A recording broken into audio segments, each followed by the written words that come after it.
Black Star Network is here.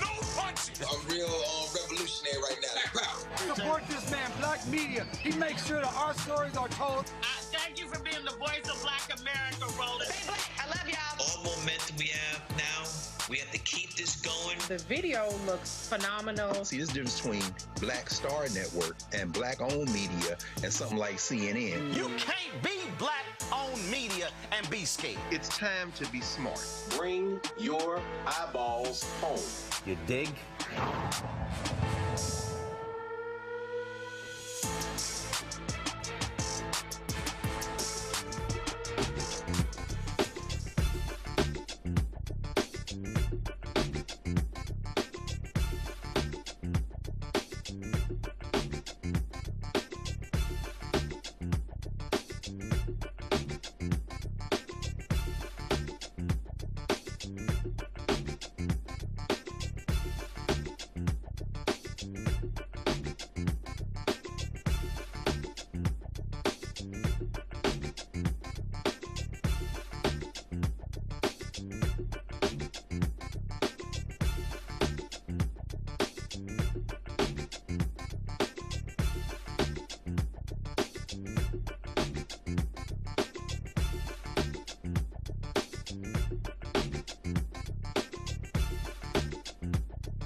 Today's Thursday, January 22nd, 2026. Coming up on Roland Unfiltered, streaming live on the Black Star Network.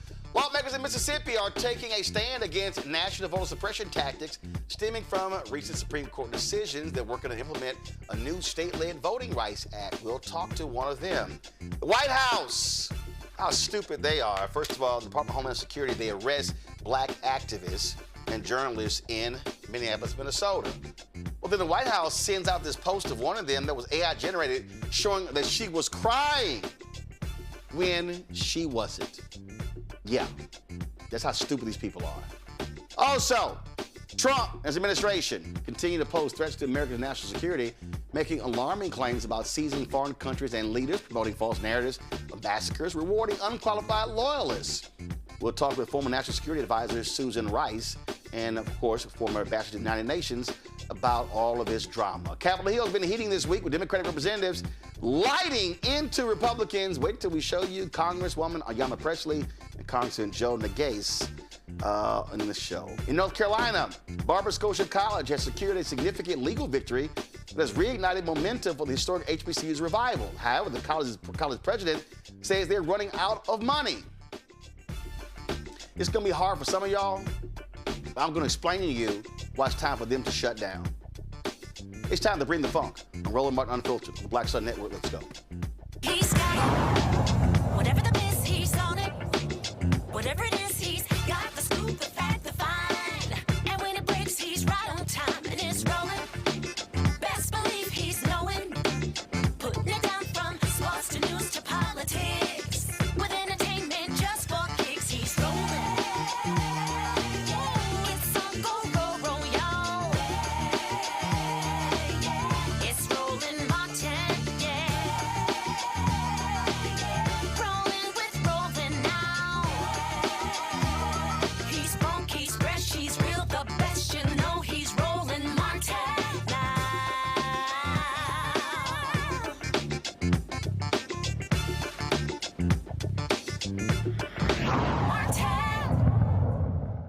Folks, voting rights have been under attack by Republicans for the last 2 decades. It has only intensified, and it could get worse based upon a couple Supreme Court cases. Actually, about 3 cases they're dealing with. One of them is Louisiana versus Cali that could very well wipe out black representation across the South. That's one issue. The other case deals with one out of Arkansas where conservatives sued in a federal court saying that third-party groups could not file voting rights lawsuits. That means NAACP Legal Defense Fund, Laws Committee for Civil Rights Under Law, Transforming Justice Coalition, ACLU, and on, because the conservatives said, oh no, that the only people who had the authority to sue on behalf of the Voting Rights Act would be the Department of Justice. Yeah, that's all that's happening, folks. That could absolutely gut the 1965 Voting Rights Act. And keep in mind, you already had the Shelby v. Holder decision. Well, in Mississippi, some lawmakers there want to take action to protect black voters. Earlier this week, members of the state's Black Caucus introduced a bill to establish a state-level Voting Rights Act ensuring protections for minority voters, even if federal safeguards are weakened. The Robert G. Clark Jr. Voting Rights Act is named after the first black Mississippian elected to the state legislature after Reconstruction. His courage has helped pave the way for the current 58-member Black Caucus in Mississippi. Supporters emphasize that the bill is not about party politics, it's about safeguarding the right to vote for future generations. Mississippi State Representative Brian Clark, Robert's son, and Kabir Kareem, the chair of the Mississippi Black Caucus, join us right now. Gentlemen, glad to have you on the show. Thank you for having us. So let's walk through this, Representative Clark. I'll start with you first. And the reason this really is smart to do. I think about Ohio, where former state representative there, Alicia Reese, was trying to get a state voter protection bill that would enshrine in the state constitution the right to vote. What people don't understand is that there is no affirmative right to vote for every American in the U.S. Constitution. Now, it says you cannot disenfranchise folk when it comes to voting. But so explain to people why, by doing this on the state level, then you do this You're not worried about what happens on the federal level, specifically for Mississippi, because you are placing it in, would this be state law or in the Mississippi Constitution? And that's a great point, Roland. And again, thank you for having us on today for this important topic. But you're exactly right. When you think about what happened in the Shelby case back in 2013, and you think about what we're about to face now with the Louisiana versus Cali case, it is horrifying, especially being from Mississippi. And with Mississippi's history as far as voter suppression, voter intimidation, and everything that's going on, is that if federal law is continuing to be eroded, we may find ourselves in Mississippi where we have no protection as it relates to voters' rights. So what we're proposing is that if it happens on a federal level, that we need a safeguard on the state level that's going to protect the right to vote. Here in Mississippi, we've had Fannie Lou Hamer, Aaron Henry, Medgar Evers who shedded his blood so we would have this opportunity, and we want to safeguard that. And to answer your question is, the bill that is House Bill 1446 is actually a bill that's going to be enshrined in state law. Now, ultimately, the best bet would to put it within the state constitution, that it would be a constitutional provision that's going to protect our right to vote. And so, again, Kabir, people need to understand, and I'm always trying to walk folk through, I believe in connecting the dots, to get folk to understand that, first of all, elections in America are not federal elections. And we don't have one federal election, even for president. We have 50 state elections. So the John Lewis bill got passed by the House, did not get passed by the Senate. And so if if Congress is not going to act, then this is where you utilize state power. Conservatives have been doing this on the flip side, utilizing their control over state governments to pass laws that have been disenfranchising black folks. No doubt about it. And Mississippi has some of the strictest voting laws in the nation. We don't have early voting. We don't have online voting registration. We don't have a ballot initiative. And to get your voting rights back is very cumbersome. So we felt it was very important to partner with our advocacy groups and members of the Black Caucus to make sure we produce this legislation to try to protect voter participation and voting rights here in the state of Mississippi. And I'm just glad that the Black Caucus introduced this legislation, and we're looking forward for the battle to get this passed. Do you have any white lawmakers who agree with you on this bill? We have one. We have a companion bill in the Senate. Senator David Blunt, who is a Democrat, has signed on to co-sponsor the bill with Senator Dupree. And in the House of Representatives, Representative Summers is leading the charge, and Black Caucus members are signed on to the legislation to show a unified front. Obviously, this is going to be heavy lifting, Brian. It's not going to be easy at all. Right. I mean, again, we're in Mississippi, and we acknowledge the fact that it's going to be an uphill battle. But when we did the press conference on Monday, I was talking about my dad, and one of the things he always said is, when the ballot box is threatened, you don't give up, you fight harder. And that's how we're looking at it in Mississippi. Here in Mississippi, whenever it's to anything that is suppressive as it relates to minorities, Mississippi is seen to lead the way. And as the Black Caucus and Democrats in Mississippi, we feel that we need to lead the way and lead this charge to try to push back some of this voter suppression that we think is coming forward. And here in Mississippi, Roland, we have a lot to lose. In the last 60 years, we have gained a lot of political power in this state. We have 58 members of the Legislative Black Caucus. In addition to that, we have a lot of African-American supervisors, mayors throughout the state, as well as aldermen, school board members. We have more African-American elected officials than any other state in the union. And if Cali becomes, if they strike Section 2 out of the Voters' Right Act, it could decimate the political landscape here in Mississippi. we can easily go from 58 African Americans in this legislative body to easily 10, as well as supervisors, board of alderpersons, council members, school board members across the state. So although we know it's an uphill battle, that's not deterring us. We got a full court press to try to get this legislation passed. Well, we'll be looking out for it, and we certainly appreciate y'all leadership on this, and hopefully other states, the same thing will happen, especially where we have significant black representation, and then also where you have trifectas. You take Michigan, you take obviously California, you take Maryland, and some other places where this could be done as well, and it has to be done. Because I've been warning people.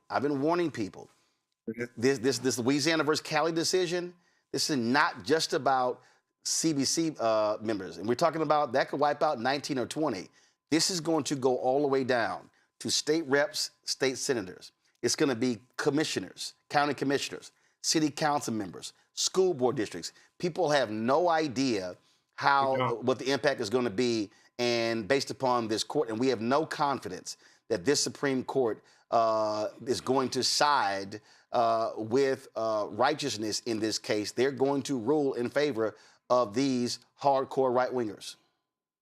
And Roland, if I may, if you would notice on our lapel pin, in honor of our emeritus leader, we have a Black Caucus lapel pin in his remembrance. It just seems like the moons and the stars are lining up, because we did this because we recently lost him last year. Brian lost his father last year. And in remembrance, we have a Black Caucus lapel pin.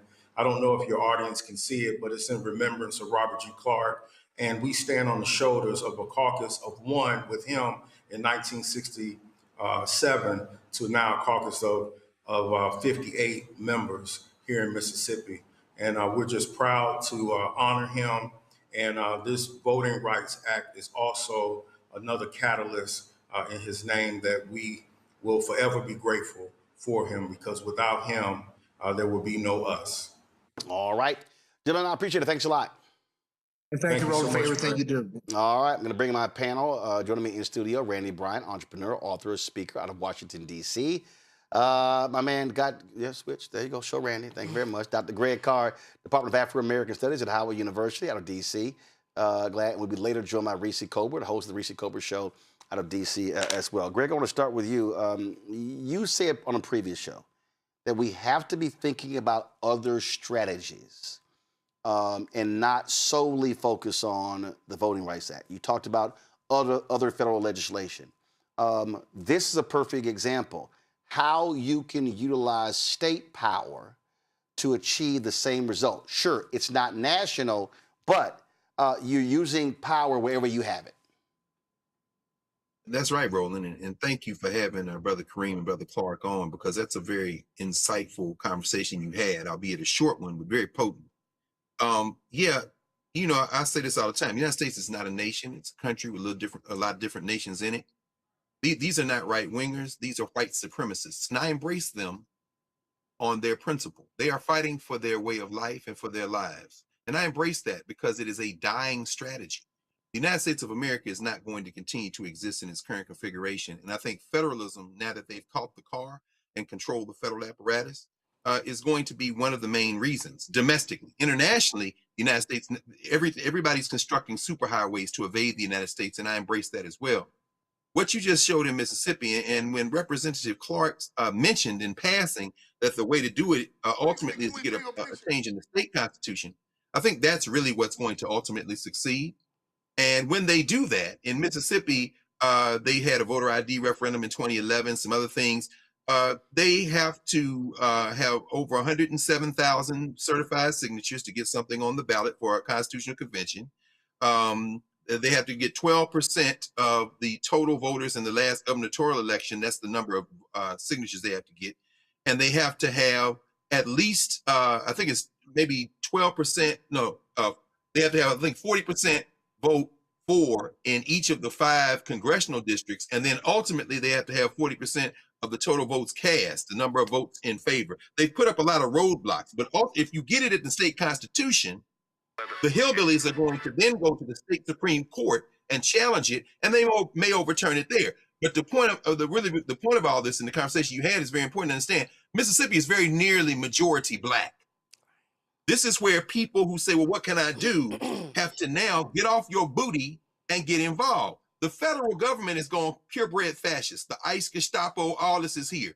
At the state level, however, we can peel off enough states to paralyze the federal government and to reconcentrate and focus power at the local level. We need to stop talking about we're better than this as a country. We need to no. Now the battle goes to the states and the localities, and we need to abandon any notion of making peace with these people. We got to go to war with them like they have gone to war with us since we have been trafficked here.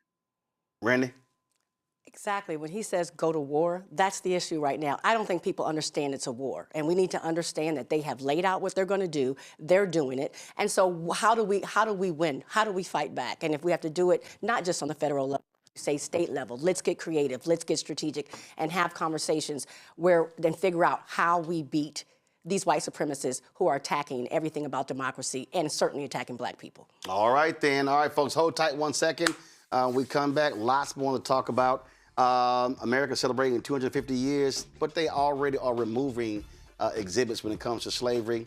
These white folks this is going to be a whitewash celebration like you ain't never seen when you have white supremacists who are in control of the country. Plus, Sinners breaks record with Oscar nominations. We'll tell you what happened there as well. Lots to break down right here, Roland Martin Unfiltered on the Black Star Network.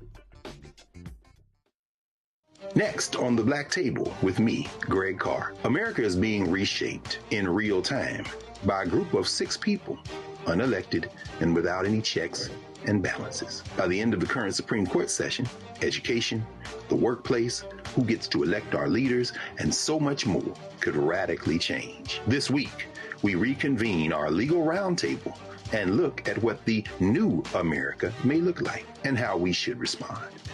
That's next on the Black Table, right here on the Black Star Network. Hi, I'm Swing Cash, Basketball Hall of Famer, and you're watching Black Star Network.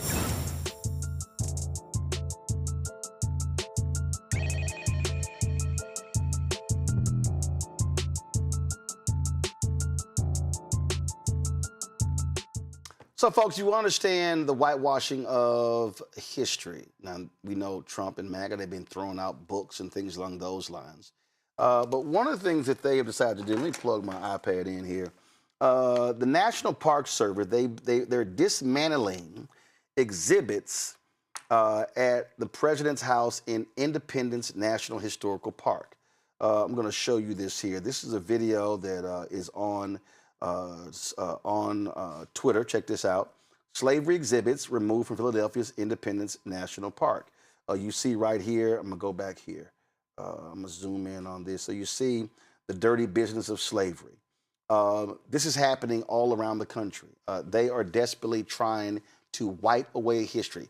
Donald Trump and MAGA, they do not like the true telling of American history. They want a whitewash version. The other day, we had the former head of the U.S. Mint when they were supposed to be honoring African Americans on special coins, commemorative coins.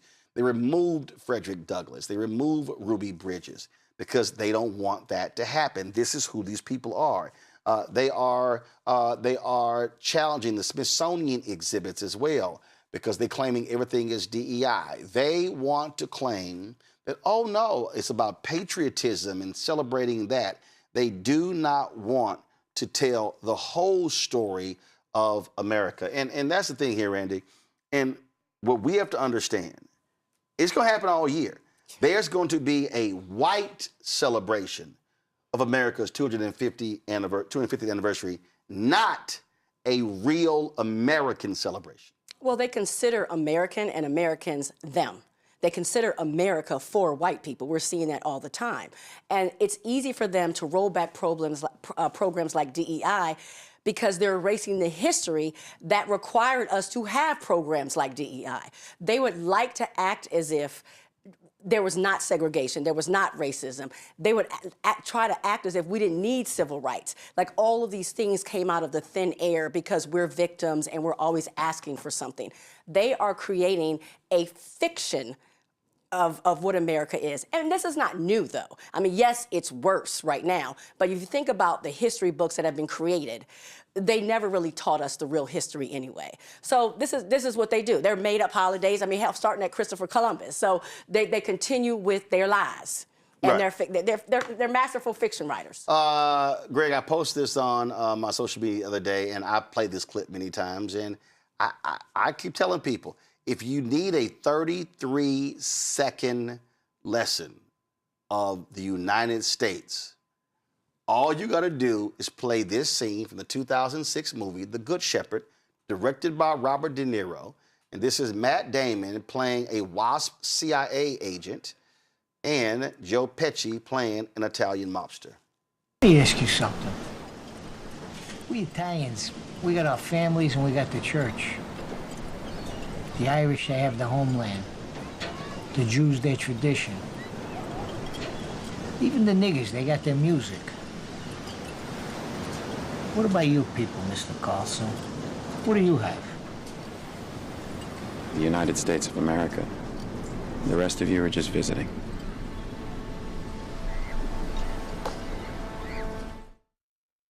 Greg, that's it right there. That's literally how they view it. That's why Trump is over in Davos saying, oh, white genocide is real, no facts. That's why they're doing what they're doing. This is a white country to them, and we are seeing it, and you literally have a white nationalist who's in charge who's saying, oh, y'all can now easily, openly say these things, and it's no problem. Yes, I agree. Of course. I love it. I need, you know, well, you always say I need people to understand. I don't care what people understand in that, because the reality is that the United States of America is in severe decline as an empire. We all heard the Prime Minister of Canada, Carney, who came back, by the way, this week from Davos and issued an even larger clarion call. Negroes maybe decide to move to Canada after you listen to what he said after he came back from Davos. China's moving ahead. Perhaps there'll be some daylight for Africa and the Caribbean. We'll have to see. The American Negro must now untangle him and herself from the leg of your master, because your master never wanted you and doesn't want you now. Philadelphia is my adopted hometown. This is how you wage the war in Philadelphia right now. I remember protesting with our brother Michael Cord and the Avenging the Ancestors Coalition attack as we fought there at Independence Hall and at that square for that exhibit. I was just there in November where most of the stuff was still there and they'd already taken down the television monitors. I embrace it, because what they're doing is wrapping themselves in the genealogy of their ancestors, that funky ass trafficker, human trafficker, George Washington, who lived in that same little square there where Hercules ran away and sold it on a judge. Go to hell, you bastard. You're not my dad. I don't care if you don't put me there. In the city of Philadelphia, the mayor, Sherelle Parker, the city council, my man Isaiah Thomas, and all the folks who are on the city council, y'all need to now take every one of them panels and put it up on Philadelphia public land and dare them crackers to come over there and even look at it without taking an ass whipping. It is time now for the war. Go back to 1976. Again, in my adopted hometown of Philadelphia. That is the year the African American Museum in Philadelphia opened, 1976. Also the year in Ohio, the National Afro-American Museum and Cultural Center opened in Wilberforce. We took the so-called bicentennial and made it black by not begging for ish. Let us go to war in 2026. I don't want to be commemorated in your funky white settler dream. You ain't having no babies. Your country's collapsing. The world is moving on, and the American Negro must now make a choice. This is the year we must make a choice and commemorate ourselves. Go to hell, white nationalists. It's crumbling. It's crumbling. Let's get out of the way and let it fall. Well, what's unfortunate is that you are seeing, I mean, we're going to talk about sinners a little bit later. Poor little Matt Walsh, he was just so upset that sinners got, like, this is an inferior movie. Oh, Matt, you're okay? You're okay? But it's amazing to see how what Trump is unleashed. And not just when it comes to this, y'all. We had to witness Donald Trump traveling to Davos this week to speak at the World Economic Forum. This is the person who stood before and he called, he meant to say Greenland, but he mentioned Iceland 3 times. Before he left, he gave this rambling speech talking about his mom said he would have been a great baseball player in the major leagues. I mean, just on and on and on. I saw this tweet from, this is right-winger Clay Travis, who supposedly does sports and now does news, but he's about as relevant on politics as Stephen A. Smith is. And so he was like, oh, Trump is killing it in Davos. No, he was absolutely an embarrassment to this country. And now we're dealing with European countries who are now being targeted under assault because he wants to take Greenland. And he's made it clear they'll do it any way they want, even by force. We see Donald Trump also said while there that white genocide was happening in South Africa. Oh, he's going to dramatically raise European tariffs. We can go on and on and on. And there are some people who say, oh, no, Trump can do whatever he wants because Europe, they have to absolutely take it. I don't know about all of that. My next guest knows just a little bit about international affairs. She's a former national security advisor, former ambassador to the United Nations. Joining us, y'all, is Susan Rice. Susan, glad to have you on Roland Martin Unfiltered. Just give me your initial thoughts about, as somebody who has spent so much time dealing with international diplomacy, dealing with these countries, what we are facing right now with the twice impeached, criminally convicted con man in chief, and how he has no regard even for our allies. Just what is your assessment? How does it make you feel to watch this in real time? Well, Roland, it's good to be with you and good to be with your viewers. This is really a critical time in our relationship with our European allies and Canada, the Transatlantic Alliance, as we call it. And it's a critical moment because Trump has made it clear, even with his, perhaps temporary climb down on Greenland, that he has absolute disdain for our European allies and partners. He, in his speech in Davos, went absolutely off in ripping Europe as a whole, but individual countries and individual leaders by name. And then, the meta message of his Greenland gambit and his, hands-off approach to supporting Ukraine is that he doesn't really care about NATO. He doesn't care about the Transatlantic Alliance, and he doesn't understand or refuses to acknowledge that the only time the mutual defense provision of the NATO treaty was ever invoked was when the United States was attacked on 9/11 and our allies came to our support and defense and fought side by side with us in Afghanistan. And Denmark, from whom we're looking to steal Greenland, according to Donald Trump, lost more soldiers per capita in Afghanistan than the United States and virtually any other NATO partner. And this is the thanks they get. So our European allies have come to the realization, perhaps belatedly, and of course so has Canada, that they can't count on the United States. The trust has been broken. And once trust is broken, you cannot put that Humpty Dumpty back together. The Canadian Prime Minister, Mark Carney, called it a rupture. The head of the European Commission, Ursula von der Leyen, said it was permanent, that rupture. So even as we, maybe paper over and figure out a face-saving way for Trump to climb down on Greenland, first of all, I don't put it past him to raise this back again. He drops things and comes back to them all the time. But even if he has dropped it for good, the message to the Europeans is that he's willing to use economic tools of coercion like tariffs to punish them for upholding their treaty obligations. And basically, he's given Europe the finger.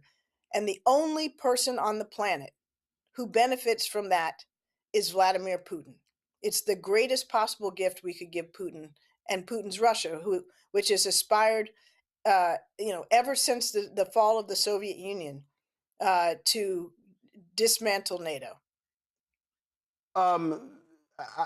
there was a lot of craziness that we heard in that speech. But this right here, I thought just really jumped out. Let me just play this. And then after the war, which we won it big. Without us, right now you'd all be speaking German and a little Japanese, perhaps. Well, guess what? The official language in Switzerland is German. I mean, this is the lack of tact, knowledge, all of that. And the right goes, oh, that's the Trump brand. Oh, this is great. This is wonderful. There is no way in the world, these people would be as, I won't even say apologetic. It's just ass kissing. It's the cult. If Biden or Obama or Clinton said and did these things, but it's literally, oh, how more stupid can he get? Oh my God, he was amazing. Oh my, that was just stunning. It is wild how they just accept the pure ignorance of this man. Or I don't know if it's ignorance or willful refusal to acknowledge the facts. I mean, just do a thought experiment for just a second here. Imagine if Joe Biden had stood up on the world stage in Davos and 4 or 5 times called Greenland Iceland. And nobody says a peep when it's Donald Trump. Nobody questions, whether, he's mentally fit or knows what he's talking about or is, acting in the national interest of the United States. And all of those are legitimate questions, obviously. You mentioned tariffs and the way he operates. It's back and forth. Oh, yeah, I'm going to snatch it. No, I'm going to do it. Oh, yeah, I'm going to pull back. Oh, but if you bring me a gift, then, oh, yeah, we'll let the Rolex watches in. How corrupt is this man? If you want to curry favor, bring him a gift. Or you're FIFA, create a peace prize and put on a big old show at the Kennedy Center about how great he is. Well, there's no doubt that a huge amount of our foreign policy seems to be dictated by his ego and whether he feels sufficiently, kowtowed to by leaders around the world. But none of that has anything to do with the national interest. None of that has anything to do with our economic security and vitality, much less putting, food on the table of people in this country who are hungry and don't know where their next meal is going to come from or don't know how they're going to pay their health care bills or electricity bills. He seemingly could care less about that, but he's doing a hell of a good job lining his own pockets and that of his family and his cronies. I look at Africa, fastest growing, 6th or 7th and 10th fastest growing continents in the world, extremely young continent. We look at what's happening when it comes to resources. And then we look at this list this man has put together, canceling visas, stopping people. The hatred of African nations is abundantly clear. The targeting of nations where there are black and brown people is abundantly clear. This man stood up in Philadelphia, if I'm correct, if I believe, gave a speech saying, can we not just get a few more people from Denmark and Sweden and Finland? Just a few. He's literally saying, I only want white people coming to this country. I do not want black and brown. He stands in front of the world and trash Somalis, their thugs, their pirates, how he shames and condemns. And unfortunately, many African leaders, and you've met with many as well, have to take it because unfortunately the type of foreign aid that we provide around the world, that does not bode well again for the future of this country, the type of attacks that this man is unleashing along with his right wing, his wingman, Elon Musk. And J.D. Vance. But let's be clear, Roland, we're not giving foreign aid anymore like we used to. He's killed USAID. He's killed global health programs, and he's killed development programs, and he's killed the support for democracy programs. So to the extent that African leaders, and too many of them are, kowtowing to Donald Trump, it's not for the money. It may be for corruption. It may be for business deals, but it's not for foreign assistance anymore. But the disdain you described, the hatred you described, that Trump clearly feels for nations and people of color is, not surprising, but it's really quite extraordinary. There's 75 countries now around the world, 75 countries that have been, from which we have suspended the granting of all immigrant visas. That's basically almost half the planet. And you're right. None of them are in Western Europe or Northern Europe. But he does not like he treats our European partners better either. I mean, he trashed Macron at Davos. He trashed Europe as a whole. He trashed Mark Carney of Canada by name. I mean, he's an equal opportunity bully in some ways. Last question for you is this: what do people do? When I travel abroad, when I was in Jamaica for vacation, there was a sister. She said, "I've lived here 5 years because I cannot deal with the craziness there." What do people do? What do you say to the folks who are watching? Got elections coming up in November, midterm elections. You got 2028, and all I hear from folks is, "What do we do?" What say you? Roland, we have to take this into our own hands. There is no wishing this away, hoping it's going to get better, worrying about the price of eggs as being the most important thing that people vote on. Too many of us sleptwalk through 2024. And we are frankly part of the reason why, we are getting what we've gotten. Not just us, but some of us. And frankly, yes, we have to register. We have to vote. We have to get other people out to vote. We have to say that we don't want to be part of a country where we're relegated back to the 19th century in chains and effectively, 3/5 of a citizen. That's the path we're on. And it's not just for Black people. It's brown people. It's Muslim people. It's disabled people. Is women? People. It's women. It's basically everybody who's not a rich, elite, white, Christian, straight male. And, everybody else is in the crosshairs. And so we have to recognize what this is, and we've got to stand up for ourselves. The ballot box is a crucial way. But we are well down the path to authoritarianism in this country.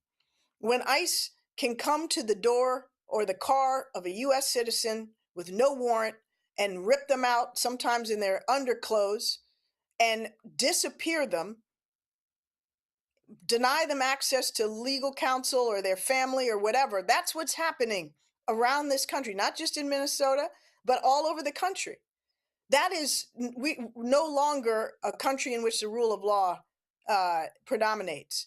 And if we can either take it, or we can join with our neighbors and our communities and groups that are, allies and partners, and some that aren't right now close allies and partners, but face the same reality of one way or another being sent back to the 19th century. And we can protest peacefully, nonviolently, in a sustained fashion. That is what has worked time and again in many other countries in the world that have gone down a similar path. It has to be peaceful, it has to be nonviolent, it has to be mass, and it has to be sustained, Roland. It can't be, one city, and it can't be, every 3 months or every 4 months. It's got to be on a sustained basis, and we've got to speak out. We've got to be brave. We've got to remember that our ancestors bled and died for the right of us to vote and have our civil liberties. And we're going to sit here and let them be taken away and do nothing.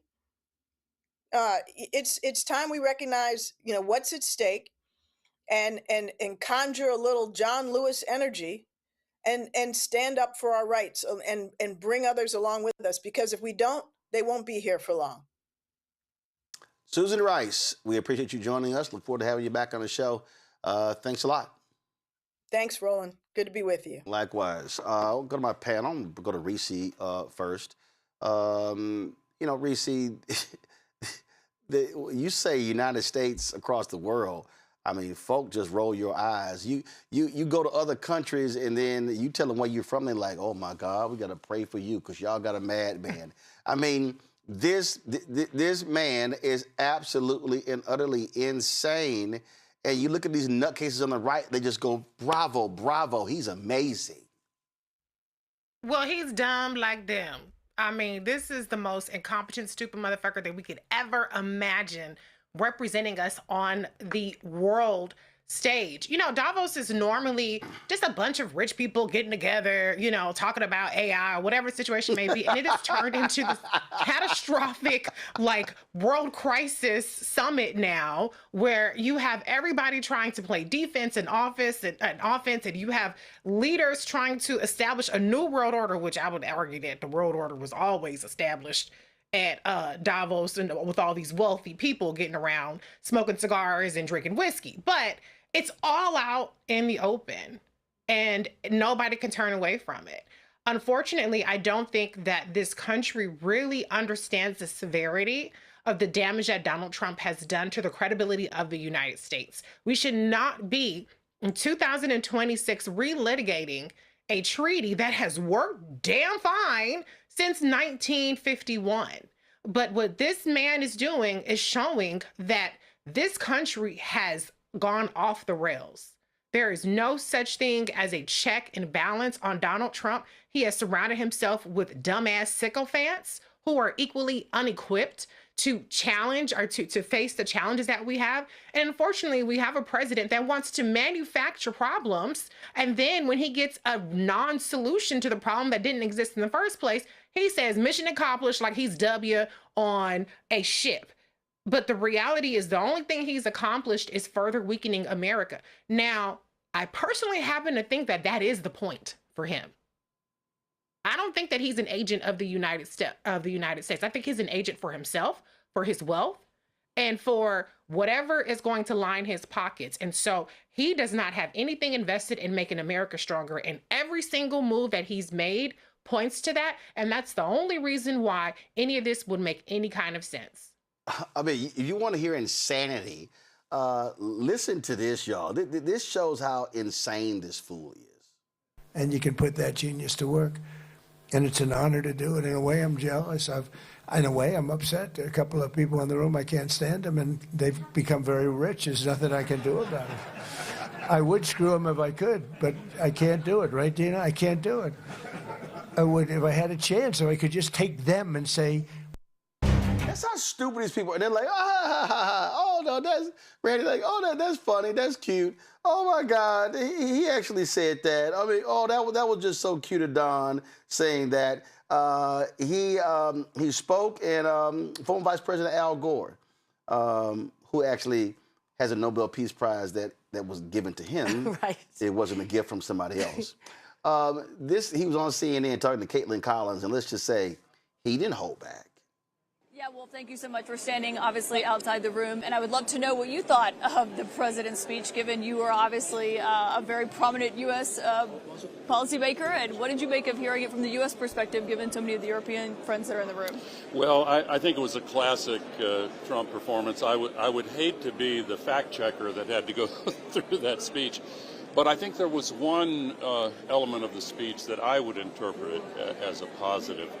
I think perhaps because of the stock market's reaction yesterday, he appeared to back down from his previous threat to use military force to acquire Greenland. And if I'm interpreting that correctly, I think that's a good thing. It was, of course, crazy that he would do such a thing in the first place, but I think he backed down, and that's good. So you directly tie him making the clearest statement yet that the United States is not going to use military force to take Greenland. You think that's because of what happened in the stock market yesterday? Oh, I can only speculate. I don't know what's inside his mind. It would be quite something if I could see inside his mind, but many people have speculated that the bond market and the stock market really have a lot of influence on him. And when it goes down almost 900 points and people do interpret it as a sell America trade, that may well have been the reason he backed down. It may have also been that a lot of people who are close to him, who are more tethered to reality, convinced him that he had made a mistake. And can I get your take on what the president... Now, you know what's going to happen now, Randy. He's going to say, damn it, Al Gore said it, bomb him, take him. That's how stupid this man is. And everything is about getting back at people. But, you know, it's so interesting to me. Trump never had a foreign policy. Even when he was running for president, he did not have a foreign policy. He only cares to how he's going to make himself richer and his cronies richer. And absolutely, Gore suggested it. He backed off of a little bit. But the only reason that Trump ever backs away from something is because it affects the stock market. It affects money. Money is his language of choice, his love. That is what he's focused on. You look at every time with the tariffs, every time he's gone back and forth, because he's always walking things back. He doesn't stick with anything. That's why they called him Taco, always going back and forth. He only has gone back, pulled away from things when it has hurt the stock market or financials. He gives no damns about how the United States looks to the rest of the world. He gives a shit less. It is about money for him, and it's about him, not the United States whatsoever. He does not act like an agent for the United States. He acts as an agent for him, white supremacy, and making them more powerful and richer. And listen, it's very simple. His treatment of other European countries, and frankly, what they should do. They should form their own alliances. Ignore the United States. Create their own trade alliances, Greg. China is sitting over there going, ooh, thank you. This crazy-ass fool is back in office. Putin is happy. And yeah, this so-called border peace, whatever the hell he's charging $1 billion for, if you're a country that signed up for it, that money's going to disappear. Y'all are being conned. Yeah, and it won't matter because the BRICS is still, it's in its infancy, but their payment system where they can engage in currency transactions, avoiding the dollar completely, it's in its infancy. It's not ready, but it will be ready at some point. Jared Kushner, a vile human being, unveiling plans for a mega city in Gaza on the bones of hundreds of thousands of Palestinians. I embrace Kushner. I embrace Trump. I tell you, man, let me just continue to say this. I embrace them because this is a criminal enterprise, and this is how it was always going to go. The only difference is you have Donald Trump accelerating the timetable. I mean, I encourage everyone. I agree with Reese. It's just rich boys coming together doing their thing. But let's be crystal clear. It's the people who think they run the world who come together at Davos. And when you heard Mark Carney give the speech that perhaps a John Kennedy or a Barack Obama, not a Barack Obama, I don't think, because by now the neoliberals have eaten the United States government. Perhaps John Kennedy would have given the speech that Mark Carney gave. Because Carney, the Prime Minister of Canada, talked about multiculturalism, multilateralism. He talked about a mea culpa, even the crimes of Western civilization, saying, and he even said that the system we live in, the post-World War II system, is a hypocrisy. It was designed to have a hegemon. The United States of America and the rest of the world, led by the Europeans, winked and looked the other way because it prevented wars. I encourage everyone to read Robert Kagan's article that just got dropped on The Atlantic a couple of days ago called America versus the World. He's a neocon, Brookings Institution. He's not happy about this, but what he's clear about is this. The United States, an empire in decline, hey, baby, it's over. Now, I don't mean it's over tonight. What I mean is that the world has moved on. Mark Carney just came back, as you heard Reese say, from what you just said, from Beijing, when he said new world order. Just that slow and with that pace. What he is saying is the racists of the United States of America, by withdrawing from their cousins in Europe, have now sent a message to the world that you can't be trusted to keep the peace. Finally, you know why we haven't had a world war since World War II? Because the post-World War II institutions, the United Nations, the World Bank, the International Money Fund, all institutions, by the way, that Carney critiqued by saying that there is hypocrisy there, what? It stopped the nations of the world from going to war. Let me be very clear about where we are right now and what we have to do. If I could have asked Ambassador Rice a question, since she's been in all these rooms and knows very well what Robert Kagan knows and what everybody else knows, let's move away a little bit from the voting rights and be like John Lewis and have peaceful protests, and it must be peaceful. Madam Ambassador, can we talk real politics for a moment? What do you see as the future of not only the United States of America, but the European World Project, which began 500 years ago, which moved from Europe to the United States, specifically England to the United States, in a handoff that was culturally seamless, except the problem of the indigenous and us, and we've been fighting ever since and all along. And now it moves, to your point finally, Roland, from the United States to China. You know what Europe is doing? It's looking at, when she said the only person that wins from this is Putin, I wanted to scream. I said, Madam Ambassador, please get away from that Cold War rhetoric and embrace the world that you know exists, because you've been in them briefing rooms. Do you understand now that the EU, if they bond together, might be able to keep that European project going a little longer, but only a little longer, because China has made deals all over the world and is strengthening them. And unless I miss it, Canada has gone to China. Macron, who that fool in his disassociative speech made up a whole conversation of lies that he had that he didn't have with Macron. Macron been to Beijing. It's over. Not just the United States. 500 years of white supremacy. We're on the brink. Carney trying to keep it going, but if we're smart, we will rethink this entire thing. Ambassador Rice, I would have loved to answer those questions. Does she know what it is? I'm tired of them talking about this nativism in a soft power format. It's time for black people to make a bunch of different decisions in the United States of America, because the world getting ready to move on from the United States. All right, folks, going to break. Man, lots to talk about in the second hour of the show. Another HBCU having significant issues, this time in North Carolina. Then, of course, we've got the arrest of black activists, the targeting of journalists in Minneapolis. Yo, Jack Smith was lighting that ass up on Capitol Hill today, exposing the fraud when it comes to the election. Then we had, of course, other hearings going on. So, man, it's a whole lot we got to get to next on Roland Martin Unfiltered. Don't forget to support the work that we do. Join our Bring the Funk fan club. The goal is to get 20,000 of our fans contributing on average $50 each a year, $4.19 a month, 13 cents a day. Listen, if you can't give that, you give less. We appreciate that. Does not matter. And the people who actually have given more, and I appreciate that as well. If you want to use Cash App, use the Stripe QR code. You see it right here on the screen. Click the Cash App button to contribute. Also, that's for credit cards. Checks and money order. Make it payable to Roland Martin Unfiltered, P.O. Box 57196, Washington, D.C. 20037 7-0196. PayPal, R Martin Unfiltered, Venmo's RM Unfiltered, Zelle, Roland at RolandSMartin.com, Roland at RolandMartinUnfiltered.com. Be right back. Next on the Black Table with me, Greg Carr. Succession. We're hearing that word pop up a lot these days as our country continues to fracture and divide. But did you know that idea, essentially a breaking up of the USA, has been part of the public debate since long before and long after the Civil War, right up to today? On our next show, you'll meet Richard Crichton, the author of this book, who says breaking up this great experiment called America might not be such a bad thing.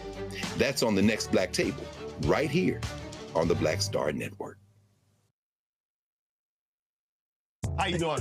I'm Mark Curry, and you're watching the Black Star Network. That's why I got these glasses on, because that black star is bright.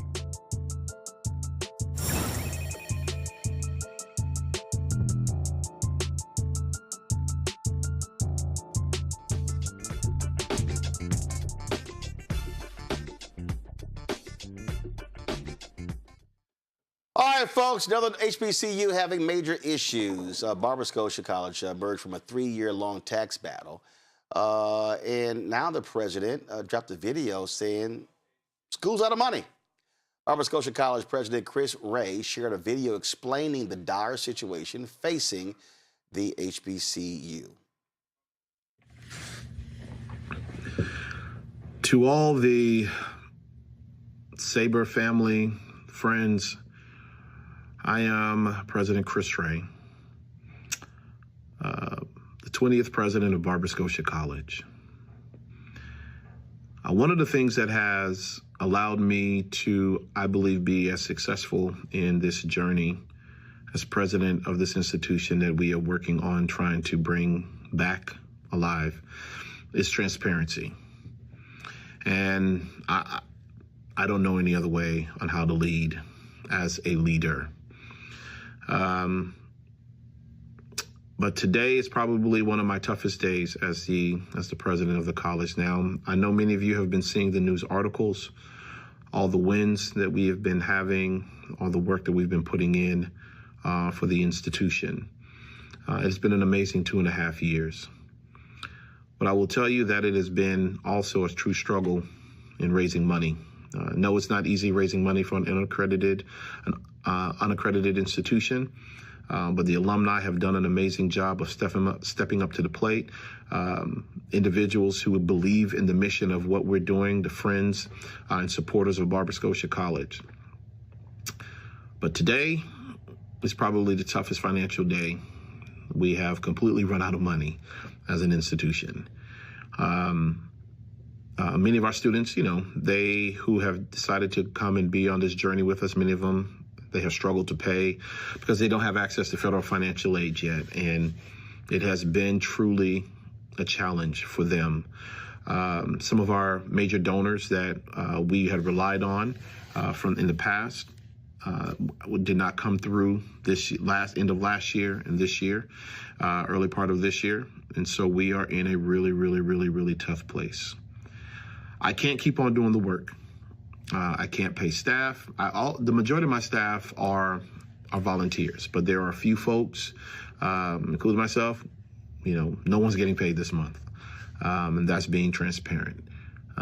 There are some critical bills that are not going to get paid if we don't figure this out. I've been putting in the work.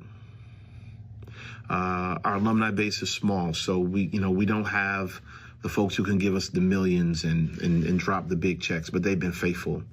I love the alumni of Barbara Scotia College, and I'm grateful for them. But I'm telling you that this is a call for everyone. If you believe in HBCUs, if you believe in what we've been doing here, I need your help. I need your help. I just need your help. Because if not, we will cease to doing the work that we're doing. Because as of this moment, as of today, we have completely run out of money. As I continue to fight the good fight, I can't do it by myself, and I'm tired. That's just the honest to God truth. I'm tired. So I'm asking for your help and your support. Please click on the link. Please donate. We turn 159 years old next week. If you can donate $159, if you can donate more, you can donate less, whatever you can give, and help me come back and show the world that I'm not in this fight by myself and that we have the support out here to be able to pull this off.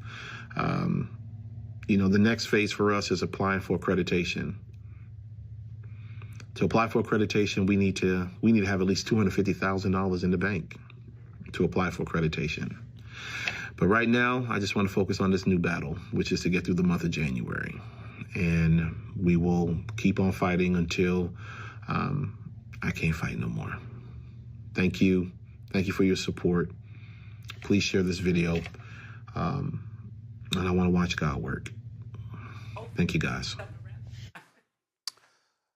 All right, so Barbara Scotia, Presbyterian institution, founded in 1867, located almost 30 acres in Northeast Charlotte. They've been struggling for more than 20 years. Lost accreditation in 2004. 2023, they had 4 students, all enrolled online. 2025, the enrollment increased to 114 students. They fielded a football team for the first time. But they then started canceling games. We reached out via email and called to invite Ray back on the show. We've yet to receive a response. Others were on a couple years ago. So let me say this, and we have covered many HBCUs that have had issues, St. Augustine's, we talked about Bethune-Cookman, and so many others. And so y'all know that we have we've done many shows from HBCU campuses. The 107, I personally visited almost 60 of them, have done almost 20 commencements at HBCUs. And so I don't say this lightly. I'm going to be as clear as possible. Barbara Scotia has to close down. At some point, we have to recognize that you are putting money down a sinkhole, that you are, in essence, burning money. I understand the historic alumni and graduates. I understand that we don't want to see a university close. But here's what I do understand. I need folk to realize, I'm not saying this only because it's Barbara Scotia. I have said this about black newspapers. I've said this about black churches. I've said this about black businesses. But not just black. I'm a 1991 graduate of Texas A&M University. And a number of years later, another president came in and made the decision, we need to get rid of the journalism department. And there were Aggie journalists who were just shocked and appalled, and they were working, and they were, no, we need to save the institution. So they hit me up. It's probably the most prominent A&M graduate, the journalism graduate, before it was Loud Lovett, the country singer. And I said no. They were like, what? I said no. A&M should lose its journalism department. I said when I was there, 2/3 of the people who were in the program didn't want to be journalists. They had flunked out of other colleges. And so they just wanted a degree from A&M, so they picked journalism. I said I was sitting in classes with people who didn't want to be journalists. They wanted to go into PR and some other different stuff. I said, no. I said, in fact, the Texas Higher Education Coordinating Board allocates resources for a reason. I said, if you look at the map, and A&M is really sort of like in the center, I said, you can go to that little school in Austin, TU, some call University of Texas. They got a top journalism program. You go to the University of North Texas, then North Texas State, they have a top television program. I said, even though Sam Houston State did not have an accredited journalism program, they actually had great facilities. I actually visited that school in their program when I was a senior in high school. I said, if you go down to Houston, University of Houston and Texas Southern University, both had schools of communications. So if you want to major in journalism, you pick a school based upon the major. Now, the reason I picked A&M is because my brother was there, and it was cheaper for my parents to have two of us in one place at one time. They couldn't afford to send us to college. Then my sister joined us next year. Made it easier for all three of us to support each other going to the same school. Plus, he got a scholarship, I got a scholarship that helped defray costs. So I've been public about supporting things and shutting them down. Y'all, you've been struggling now for 20 some odd years. You just went through this whole tax fight. You cannot sustain a college with 100 students. And by not being accredited, they can't get financial aid. I know somebody's watching and they're saying, Roland, I hear you, but Morris Brown. Look at Morris Brown. I mean, they went 20 years. They went 20 years and they came back. Morris Brown is not back. Morris Brown is still, it's a slog. Yes, got accreditation, but it's still a slog. You cannot keep going back to the same donor saying, please help us out, help us out. That decision to start a football team was insane. It was insane. You simply could not afford the program, which is why they started canceling games. At some point, we've got to make business decisions that are smart business decisions. Now, somebody's watching, and they're saying to me, "Man, that's hardcore." Yeah, but I'm gonna show y'all.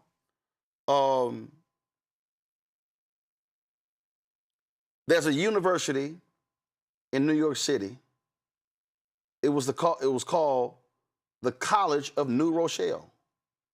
And for the lack of, I'm looking on it. So this is just, I don't like, matter of fact, I can't show that. I can't show a Wikipedia page. So let me pull this up here. In 2019, the College of New Rochelle shut down. It was a Catholic university. They started in, let me see, when did they start? They started in 1904. They lasted until 2019. They couldn't make it. I remember years ago reading Vanity Fair, and I believe it was in Virginia. I think it was a women's college.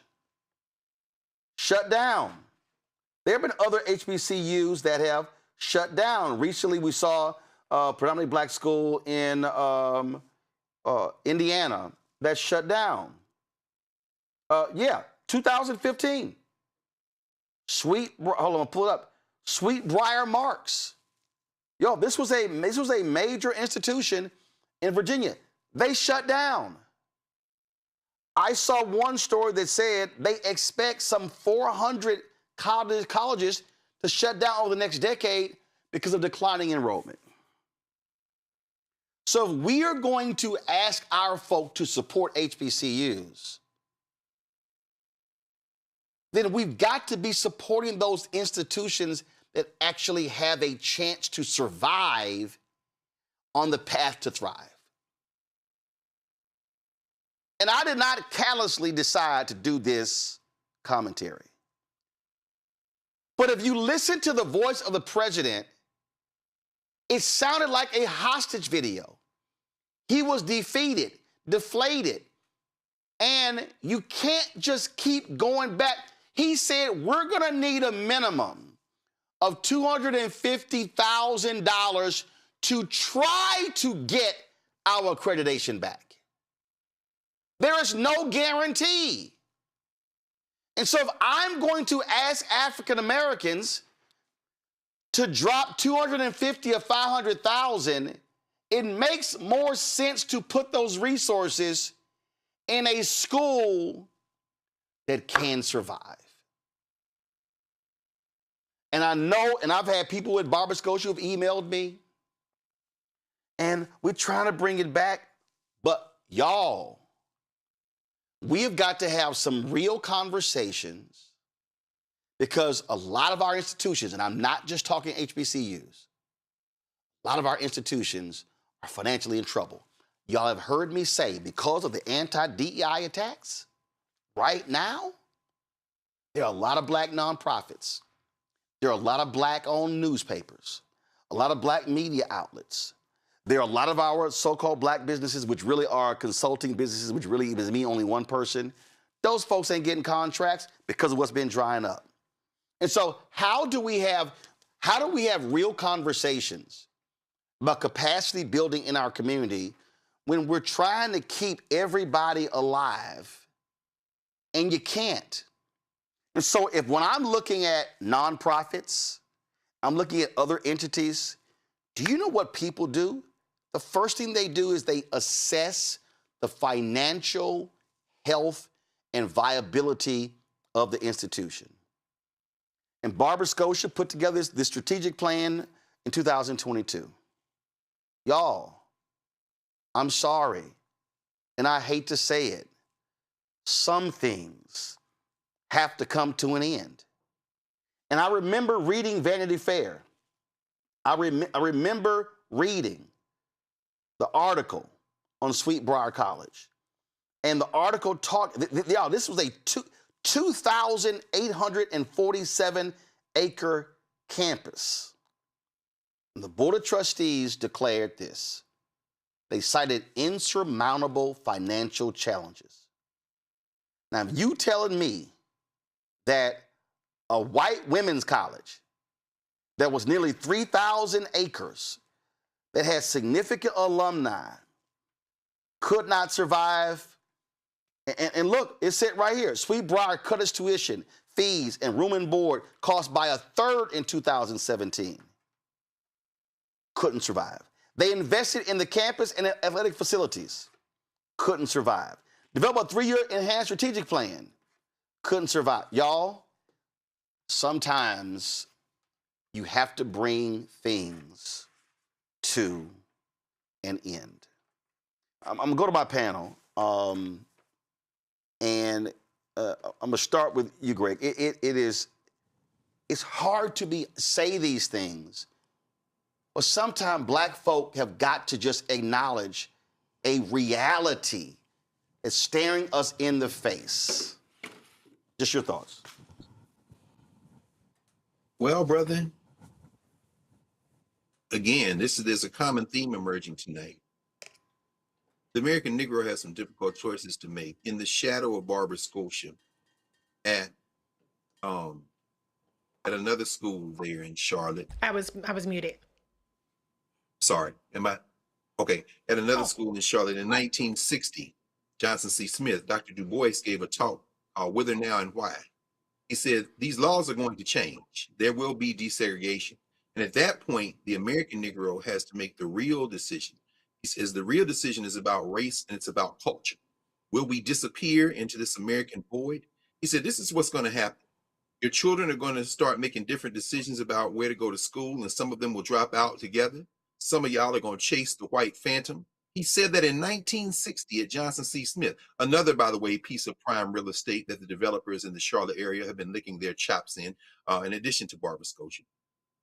And it seems to me that the American Negro has become increasingly infantilized since the end of the Black Power movement era in the 1970s and 80s. What do I mean by that? I mean, our children now dream of playing for Duke, ball chasing for Duke or the University of North Carolina, or for that matter, playing football for the University of Texas or your alma mater, or a school in the shadow of my alma mater, Tennessee State Vanderbilt University. They dream of white institutions because they say they have better facilities. They have all this stuff. And here's the choice that we should have made years ago, which I don't know that we'll make now, even as I see the world changing and global geopolitics becoming more multipolar. The American Negro may very well be left behind. And what the hell? Du Bois tried to tell us and we don't listen. And they don't listen to you now, because remember when they sacked that sister at Texas A&M and you were like, athletes shouldn't come. Ain't no Negroes making no different kind of choices except where can I get this NIL money and where can I get this training facility and where all these kind of things. Here's where I'm going with this. Brother, you remember, this is only a few months ago, Jeff Yass, another white nationalist billionaire, gave $100 million to some made-up ass school in Austin, Texas called the University of Austin. Yeah, a right-wing college. Come on. And Barry Wise was associated with them before she came with CBS. Come on, brother. Listen, Roland, what you're telling us, you're giving us hard medicine, but here is what we have to do as if we're going to take this medicine. I don't expect we will, because we still think the Sinners is going to win Best Picture at the Oscars. The American Negro is delusional. But the point is this. When you see billionaires funding their white nationalist dreams, the new school, new college in Florida, or this University of Austin, you can't match them dollar for dollar. You can match them, however, body for body, because we are the labor force that enabled them to become rich.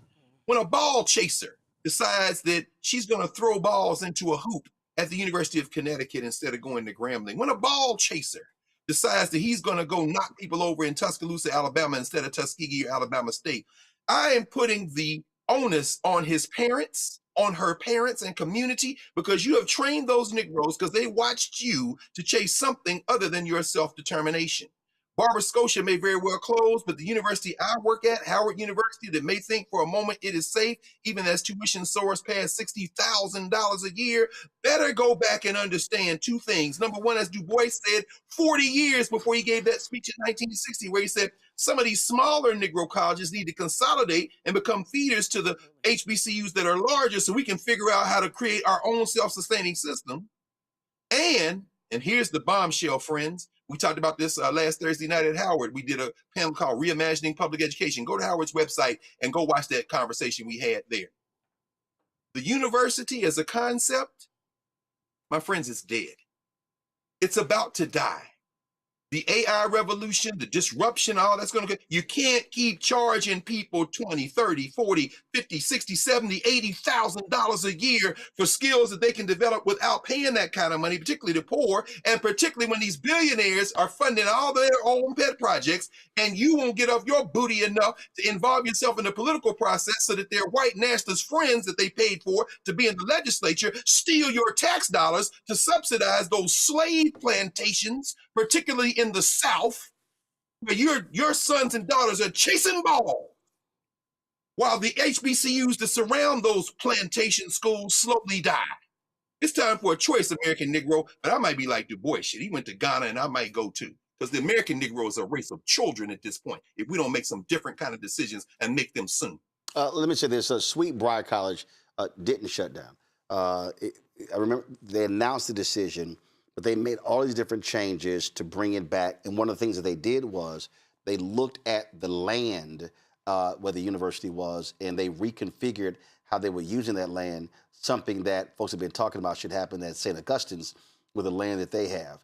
And you'll see right here, it said they embrace its agricultural heritage. And on those land now, they have vineyards growing grapes for Virginia wines and providing auxiliary revenue for the college. So they were going to shut down, but they didn't. But let me show you this here so you can understand what has happened. And that is, there have been, in the last year, there have been 16 colleges that have shut down. 16. These are not HBCUs. These are 16 colleges. And so we got to understand, Randy, this thing is happening. And I just want us as African Americans to begin to understand when we're talking about, again, asking folk to keep giving. Somebody asked me once, somebody said, Roland, if you decide to give $500,000 to an HBCU, would you give it to support an athletic program? I said no. I said no. I said I would give that $500,000 to an academic program because I can actually help. You can hire more faculty and help more students stay in school than the athletic program.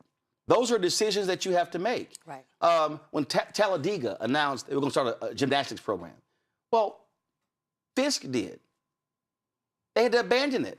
They couldn't afford it because that wasn't gymnastics in their conference. The travel costs were extraordinary. We had the brother on the show. He wanted to start an ice hockey team at Fisk.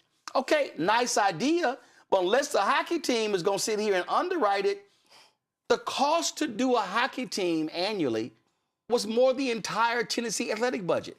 It was like, what are we doing here? But I just see right here that we're going to the same folks saying, hey, save us, save us, save us. There's some things that need to end. I have said to some black newspapers, you need to shut down and merge. Mm-hmm. I've said to other black-owned businesses, there should be joint ventures. You need to merge. It doesn't make sense having 5 PR companies doing the same thing, neither one doing 100,000 or 200,000 in billing, and you got 5 offices, 5 light bills, all that sort of stuff. Doesn't it make sense to say, hey, can we create one large PR firm to get larger business? Sometimes you got to make those decisions. You're absolutely right. It's so interesting. I go to this corridor in L'Enfant Plaza, right? And it's a corridor of all of these women, actually, who provide services. They do my hair, they do my nails, they do my lashes, they do all the things. And all of them, as I've been going, they said they're suffering. They are going, they're making it week to week because of what's happening with the economy, particularly in the Washington, D.C. area. And I said to them, have you considered consolidating suites? Some of you are there certain days, some, close down other days. And it really started this whole conversation and thought process is, are we ready as black people to make the sacrifices that we need to make, unite and get through to the other side? Because we are under attack, right? And, it's understandable because we were brought here without our wanting to be. That we don't have the immigrant mindset where people will share houses, where you have multi-generations in houses. That's how we used to be. And we kind of got away from that. And what I see happening, well, we've gotten away from it. and we all want our own. But from what I see of what's happening in this country, it requires of us to make those critical changes in order to literally survive. Right. And that the goal does is to mean survive. The goal is to survive. Thrive. Right. Right. To survive, to thrive. Exactly. Not to be comatose. Right, absolutely. And so, yes, I applaud the ideas of smaller colleges, some shutting down or banding together, banding the resources together so we can go forward. But everybody trying to do their own thing is not going to work, not now. That point, Reese, I have said that, and I've been saying it for decades, I fear for what's happening with black-owned media.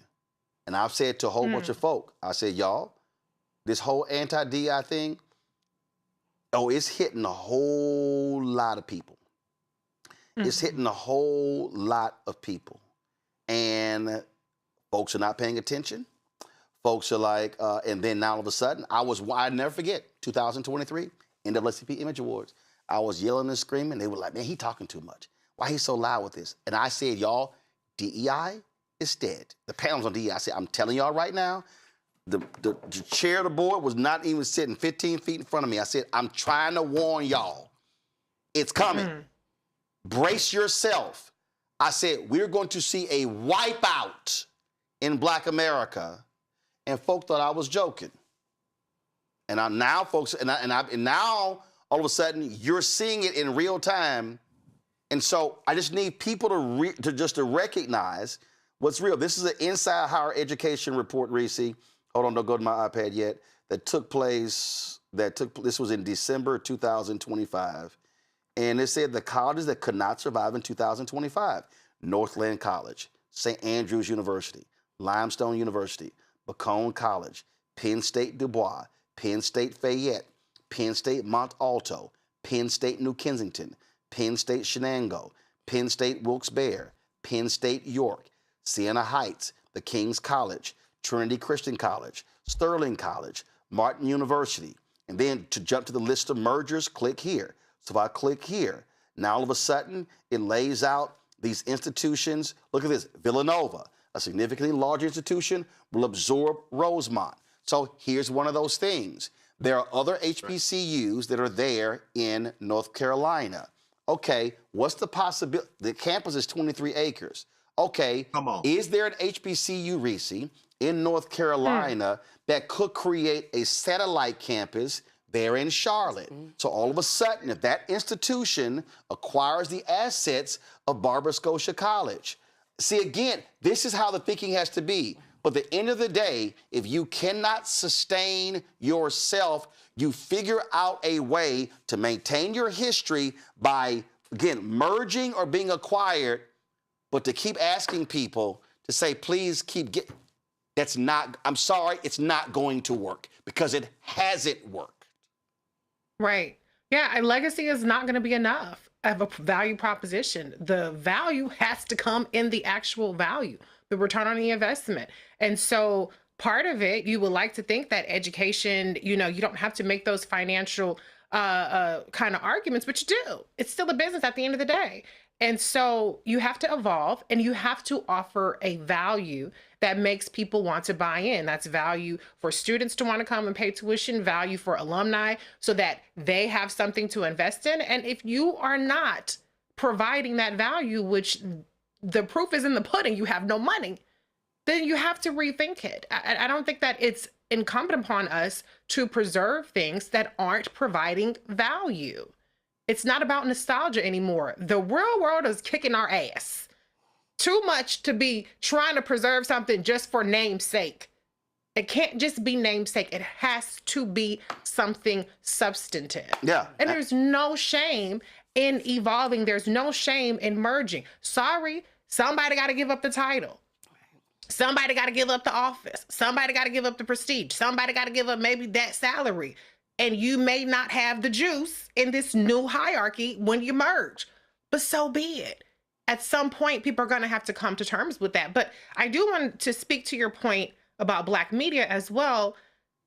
Black people are the tastemakers in this country, and we set so many trends, we set so many tones, and people follow us in what we watch. And there is a whole world of people who wouldn't have no idea who nobody black is, and that works to our advantage. But the reality is a lot of people follow us. And what I want us to do, and I said this probably in 2023, and I've been saying it on your show for years, I want us to recognize the power of what has been built already. Not just the power of who's left mainstream media. And there are people, Don Lemon is a person I consider a friend, and I love him, and he's had me on his show. But I think that it is erasing and it's minimizing the power of the institutions that have been built, like a Roland Martin and Filter, like Black Star Network, or like what me and my friend Dr. Carr are on, Urban View. I know that's not black owned, but my point is that there have been infrastructures and there have been people who have been doing the work, but because as the tastemakers, so many people are so built on what said and what argument was on Abby Phillips' show, or who came from this main network, and now they out there speaking truth, as we have all been doing for years, for hours a day on our platforms. And so as the tastemakers, we have to at some point decide to stop putting that premium on things that don't come from us. And to start putting that premium and making the things go viral, the things that we've been saying all along. That's how we're going to empower ourselves. Yep. And the fact of the matter is, you've long said it, and when I see people post items and we've had discussions here. Matter of fact, it's a perfect example. We had the president of the University of Maryland Eastern Shore on this show talking about her lawsuit against a professor. We had her on. 6 weeks later, a white media outlet picks it up. Then 3 black media outlets write stories based upon what that white outlet said about the University of Maryland Eastern Shore. And I'm like, I'm sorry, y'all late, because we had the exclusive. And so it happens all the time. And that, you know, when Greg's brother, when he was on here, when he said, and we sent our promo, black folks, bring your eyeballs home. We always are saying that. We drive numbers. And I have people who go, hey man, you know what? You should do this or you should do that. We need to get millennials watching. I said, listen, all I can do is do the show every day. I said, I'm here. I said, but to your point, when you look at how other stuff goes viral, and I just sit there and go, ain't that interesting? And understand how white media works. Every time Stephen A. Smith can belch, and the New York Post and Mediaite, they gonna run stories. Never gonna call us. Those things happen. But I do want people to see this here, because I mentioned earlier, these are the mergers that took place in 2025. Rosemont College, Villanova University, East Georgia State University, Georgia Southern University, Russell Sage College, Albany College, King University, New Jersey City, and goes. These are mergers. And so what we are saying, it's not like it hasn't happened. And so, and the last point I'll say is this here, because I know some people are going to say, well, you know, you're saying that. And let me be real clear, and I'll be very public. Before I launched Roland Martin Unfiltered, I went to every major black media company and said, let's partner. I offered this show first to partner with Urban One. No response. I met with Rich Dennis 3 times at Essence. Nothing. I met with Black Enterprise. Nothing. I met with Blavity. Nothing. So let's be real clear. I understood. I said, yo, you have existing infrastructure. I'm doing something you're not doing. Let's partner. I did not want to partner with a white mainstream company for a reason. Because I didn't want to seek permission to talk about stuff that mattered to us. So that's also the deal. I'm going to need African Americans to put egos aside, to put agendas aside, and to make decisions that are in the best interests of black people. And if you cannot maintain 5 institutions, can we maintain 3? Can we get 2? Can we have 1 strong institution? I have said this for 30 years about black newspapers. I ran the Dallas Weekly. It was the stupidest thing in the world in Dallas, Texas, that did not have the same number of black people as Houston. And we had the Dallas Weekly, the Dallas Post-Tribune, Elite News, Minority Opportunity News, Dallas Examiner, Levita, and there were like a couple of others. I said, y'all having 7 or 8 black papers in Dallas is stupid. It's dumb. When there were 2 dailies in the city, and in 1990 there was one, 1991 there was one, when Dallas Times-Herald shut down. I'll say this again. You often hear white media, mergers and acquisitions. Rarely do you ever hear black companies, black media companies, black law firms, and on and on. You rarely hear mergers and acquisitions, to Randy's point, because too many of us want to call ourselves the CEO. I would rather be an equity owner of a business that's bigger, that has capacity, than be the CEO and got me a cute little card and I'm the only employee. Barbara Scott, and it's just, I'm just being straight up. I never forget. Hey, Roland, do you remember, and you've been on this campus many times, brother, there's one example of what you're saying in terms of HBCUs that's right in front of our faces.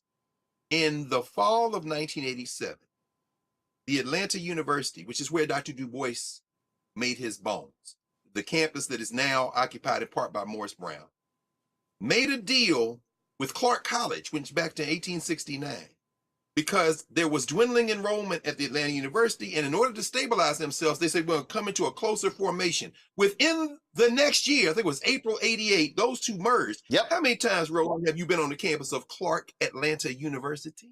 That is exactly what you were talking about, brother. It's not like it ain't happened before. Come on, man. That's all I'm saying. Black people, I am tired of black institutions surviving. I want us thriving. But we cannot survive if 5 of us are weak.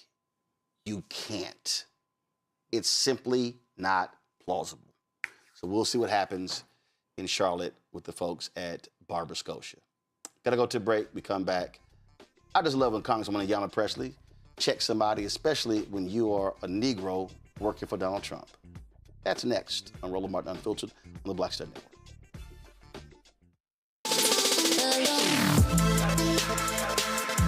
Hey y'all, welcome to The Other Side of Change, only on the Black Star Network and hosted by myself, Bria Baker, and my good sis, Jameer Burley.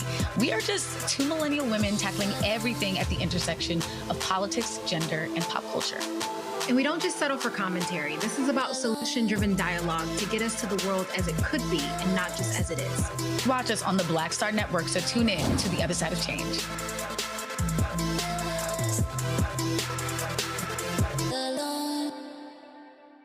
Next on the Black Table with me, Greg Carr.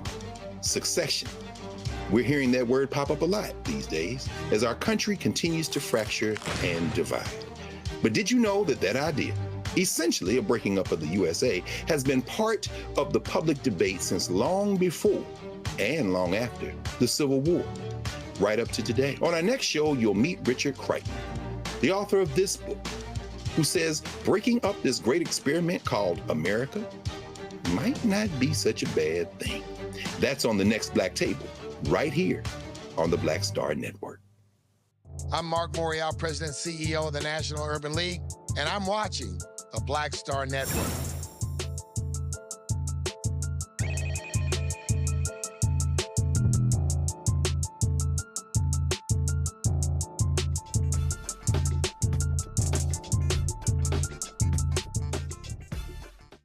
Folks, time for Black Star Network headlines with Brittany Noble. Roland, ICE agents in Maine launched what they're calling Operation Catch of the Day. The agency implemented this enforcement in the state to target what they say is the worst of the worst criminal illegal aliens who terrorize communities. The Department of Homeland Security says it's targeting 1,400 people in Maine, and dozens have been arrested Maine's Governor Janet Mills called the agent secret police and said there is an order to make an arrest. The death of a Cuban man being held at a Texas immigration detention facility has been ruled a homicide. Authorities say Gerardo Campos died January 3rd following an altercation with guards. ICE officials say he was attempting suicide and the staff there tried to save him. But a witness says otherwise. They say he was handcuffed as at least 5 guards held him down until he could not breathe. His death was one of at least 3 reported in a little more than a month at Camp East, Montana. The autopsy report by the El Paso County Medical Examiner's Office found that his body showed signs of struggle. He also had hemorrhages to his neck. It was determined that he died from suffocation due to neck and torso compression. Well, a jury in Texas has acquitted a former Uvalde school police officer. Adrian Gonzalez faced charges for his response to the Robb Elementary shooting in May of 2022. He was accused of failing to stop the school shooting that killed 19 children and 2 teachers. After more than 7 hours of deliberations, the jury returned a not guilty verdict on all 29 counts of child endangerment. As the verdict was read, Gonzalez lowered his head as he heard it, and he was among the first officers to respond to the mass shooting. It took 77 minutes before police responded to end that rampage. Well, in Virginia, 5 white high school students from Kellam High School have filed a civil lawsuit. This comes after they were suspended over an alleged racist birthday prank. It involved a special education student in March of 2025 when the group of white students gifted the black student a bag filled with racially stereotypical items, including fried chicken, watermelon, and grape Kool-Aid. As a consequence, the students were suspended and prohibited from returning to school for the rest of the year.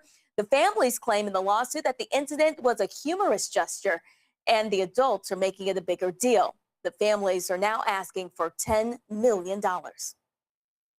Researchers with the Independent Council on Criminal Justice report a significant drop in violent crime across major U.S. cities. Data from 35 American cities shows a 21% decline in homicides from 2024 to 2025, translating to nearly 1,000 fewer lives lost last year.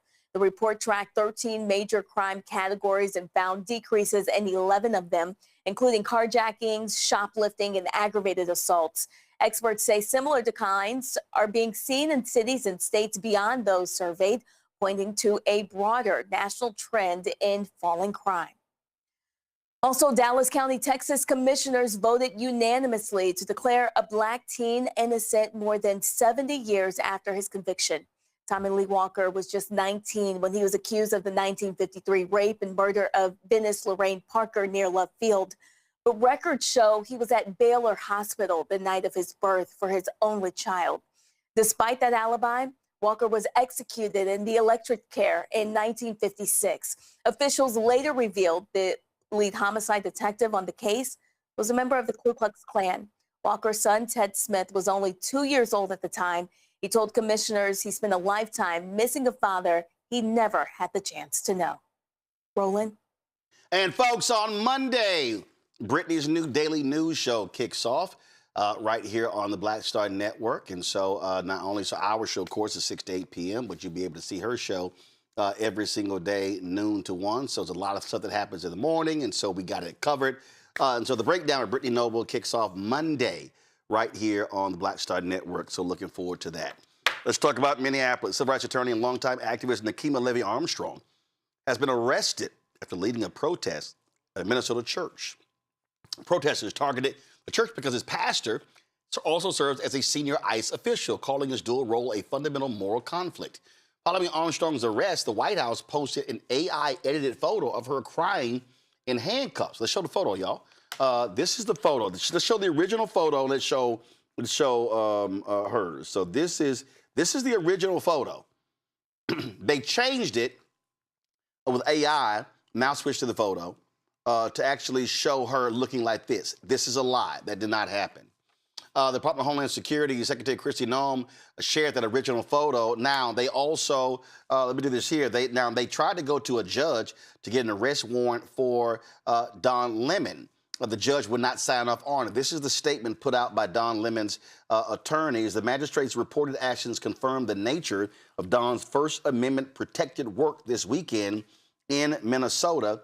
as a reporter. It was no different than what he has done for more than 30 years, reporting and covering newsworthy events on the ground and engaging in constitutionally protected activity as a journalist. Should the Department of Justice continue with a stunning and troubling effort to silence and punish a journalist for doing his job, Don will call out their latest attack on the rule of law and fight any charges vigorously and thoroughly in court. This is his attorney, Abby Lowell. But also, in addition to it, it wasn't just Nakima who was arrested.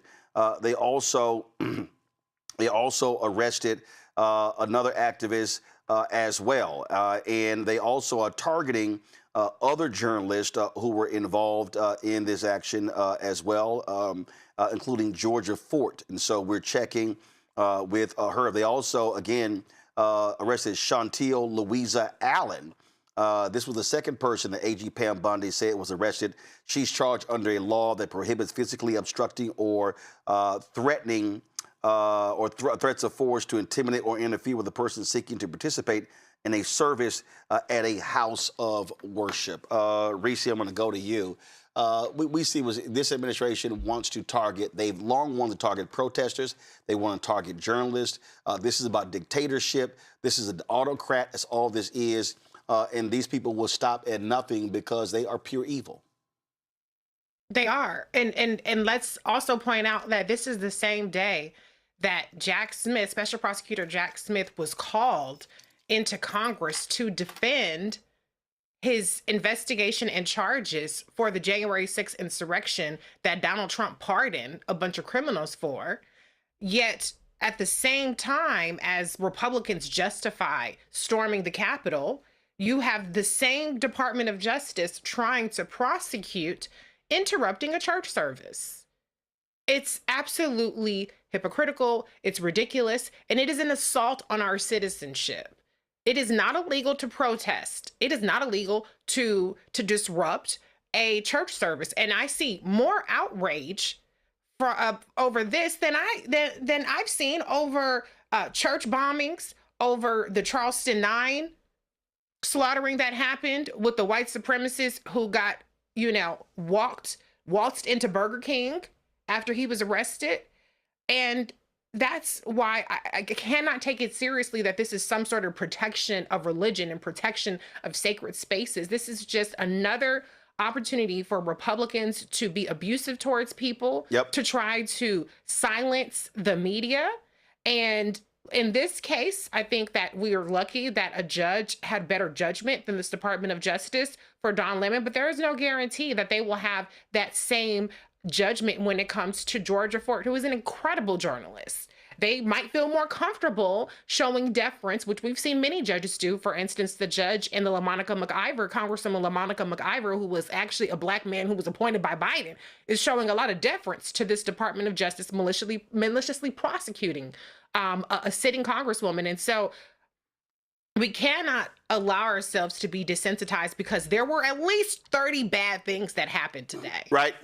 Well, but every single thing warrants our attention, our outrage, and it warrants a response. Yeah, and here's the deal. I had a very prominent host of a show tell me, Randy, that, we can't cover everything. And I said, if you got a 24-hour network, you can cover a lot. You don't have to cover just the same 2 stories all day. Right, and then we'll just replay the same stories all the time, and we need to be aware of what's going on, but I don't think people want us aware. But I tell you who does want us aware. MAGA folks. It reminds me of the public hangings. They used to take our people and hang them publicly because it was done to evoke fear. It was done to say, don't you dare push back against this regime. And that's what they're doing now. They are arresting people during the daylight. They're shutting them down. What they're saying to the world is, or to the country is, if you dare fight back, we are going to punish you. And they're so hypocritical, because you think about this. ICE goes to church services. There are cases where they have arrested people in church parking lots. So all of a sudden, when people want to protest, it's all of a sudden a church is sacred. These devils all of a sudden want to protect when people want to worship, but they don't have any problem with ICE showing up at churches and at schools and at hospitals. I mean, that's, you know, it's absolutely ridiculous and hypocritical. That's why you've had Catholic priests standing in the way, Greg. Yeah, no, I'm agreeing with everything everyone has said. Your friend, Brother Adam Serer, has just written a piece in The Atlantic, just dropped, Trump can prosecute anyone now. And I love what he said about one of the two matching race Barbies, the Attorney General. If you mash her up with the Botox Barbie, the ICE Barbie, running ICE, the secret police. And I love what Governor Mills called them, actually, the secret police, as she said. These are not men and women, they're punks because they hide their faces like the cowards they are. Adam, you know, he said he called the Attorney General, Pam Bondi, he called her a mob lawyer, because that's what she is. And he said that, you know what he said? He said he blamed, and as we all should be blaming, much of this on that punk ass John Roberts. Yep. That Trump versus the United States, which, you know, that nasty piece of work, Russell Vogt, and one damn law professor somewhere at the University of Utah with that whole notion of the expansive reading of Section 2 of the Constitution. This basically the president is a king, which watch, when the Democrats win in 28, watch how quick the Supreme Court figures out another legal apparatus to say that he's not, or she's not, because they're racist, the MAGA six. This ain't got nothing to do with no law. The rule of law is a fiction. Again, the Prime Minister of Canada tried to say it, but you know, he's fighting for his life. But Adam said, you know, we can now see what is a grant of immunity, what a grant of immunity has produced. An attorney general who is little more than a mob lawyer, a Justice Department that's little more than a corrupt law firm with one client, and an entire legal system subsumed by the whims of a president who can spare his friends and persecute his enemies. That addled, racist, bubblehead, Pee-wee German, Stephen Miller has his race fantasy all before him. They're going to keep doing this until we stop them. Yep. Peaceful protest, absolutely. Ballot box, absolutely. But what they are hoping is going to happen is they're going to run up on the right one, somebody going to blow somebody's brains out, and they're going to let the whole armed forces descend on that site and everywhere else. But here's the problem with that, everyone. You're going to find out how many people in the Army, Navy, Air Force, Marines, Coast Guard, Space Force, your mama force, the secret police, the Gestapo, you're going to find out how many of those people are going to draw the line, because a lot of people look like us, and half of them crazy, but the other half isn't. This is not going to end the way they think it's going to end. It could get very bloody and very nasty before it's over. But we need to start paying attention, not just to what's going on, but planning for what happens when that next level is reached, because they're going to start a war they can't win. Reese made a mention of Jack Smith testifying, and that actually took place today. He, of course, was the one who was investigating Donald Trump's attempt to overturn the election. Now, why did he never get charged? Because that punk-ass Merrick Garland waited damn near 2 years to actually do it, because the Biden folks were playing nice. That shows you the sheer stupidity. Jack Smith had the goods, but time ran out because that punk got reelected, because a lot of white progressives and crazy deranged white independents would not vote for Vice President Kamala Harris. And yes, there were some black folks who also crossed the line and went and voted for MAGA, or they simply sat their asses at home. And now we're having to deal with this deranged lunatic who's now sitting in the Oval Office. Here is Jack Smith speaking today. Our investigation revealed that Donald Trump was not looking for honest answers about whether there was fraud in the election. He was looking for ways to stay in power. And when people told him things that conflicted with him staying in power, he rejected them, or he chose not even to contact people like that who would know if the election was done properly in the state. On the other hand, when individuals would say things that would allow him to stay in power, no matter how fantastical, he would latch onto those. That pattern, over time, we felt was powerful evidence that he, in fact, knew that the fraud claims he was making were false. You know, who were some of the Republican witnesses who told you that who told President Trump that his claims of election fraud were false? Can you share that with us? There were a range of witnesses. They ranged from people on his campaign team who had wanted him to win, were employed to help him win the election. They included state officials, state Republican officials, who wanted him to win, voted for him, campaigned for him, asked him and his co-conspirators to provide evidence to support their claims, and invariably they never did. It included officials, advisors, people he worked with in the White House who he relied upon for important decisions and who he trusted in other contexts. We felt we had strong evidence from a variety of sources. Time of the gentlelady has expired. Mr. Chairman, with my fellow Californian, you were allowing the witness. Yeah, it's a good question. Isn't that grounds to let him answer? I've given him 30 seconds extra, the gentlelady 30 seconds extra. If the gentleman can be concise and finish up here quickly, we will allow him to finish. Yes, sir. And just conclude saying we felt that constituted powerful evidence of the knowing falsity of his statements in furtherance of the fraud. Mr. Chairman, I would like to yield back, noting the presence of officers who were severely attacked. Got nothing to yield back. You're a minute over. The gentleman from Texas. Protecting our lives on January 6th. It was shameful to watch these Republicans in that hearing room, because here's Jack Smith testifying in front of several of Trump's co-conspirators, including Jim Jordan.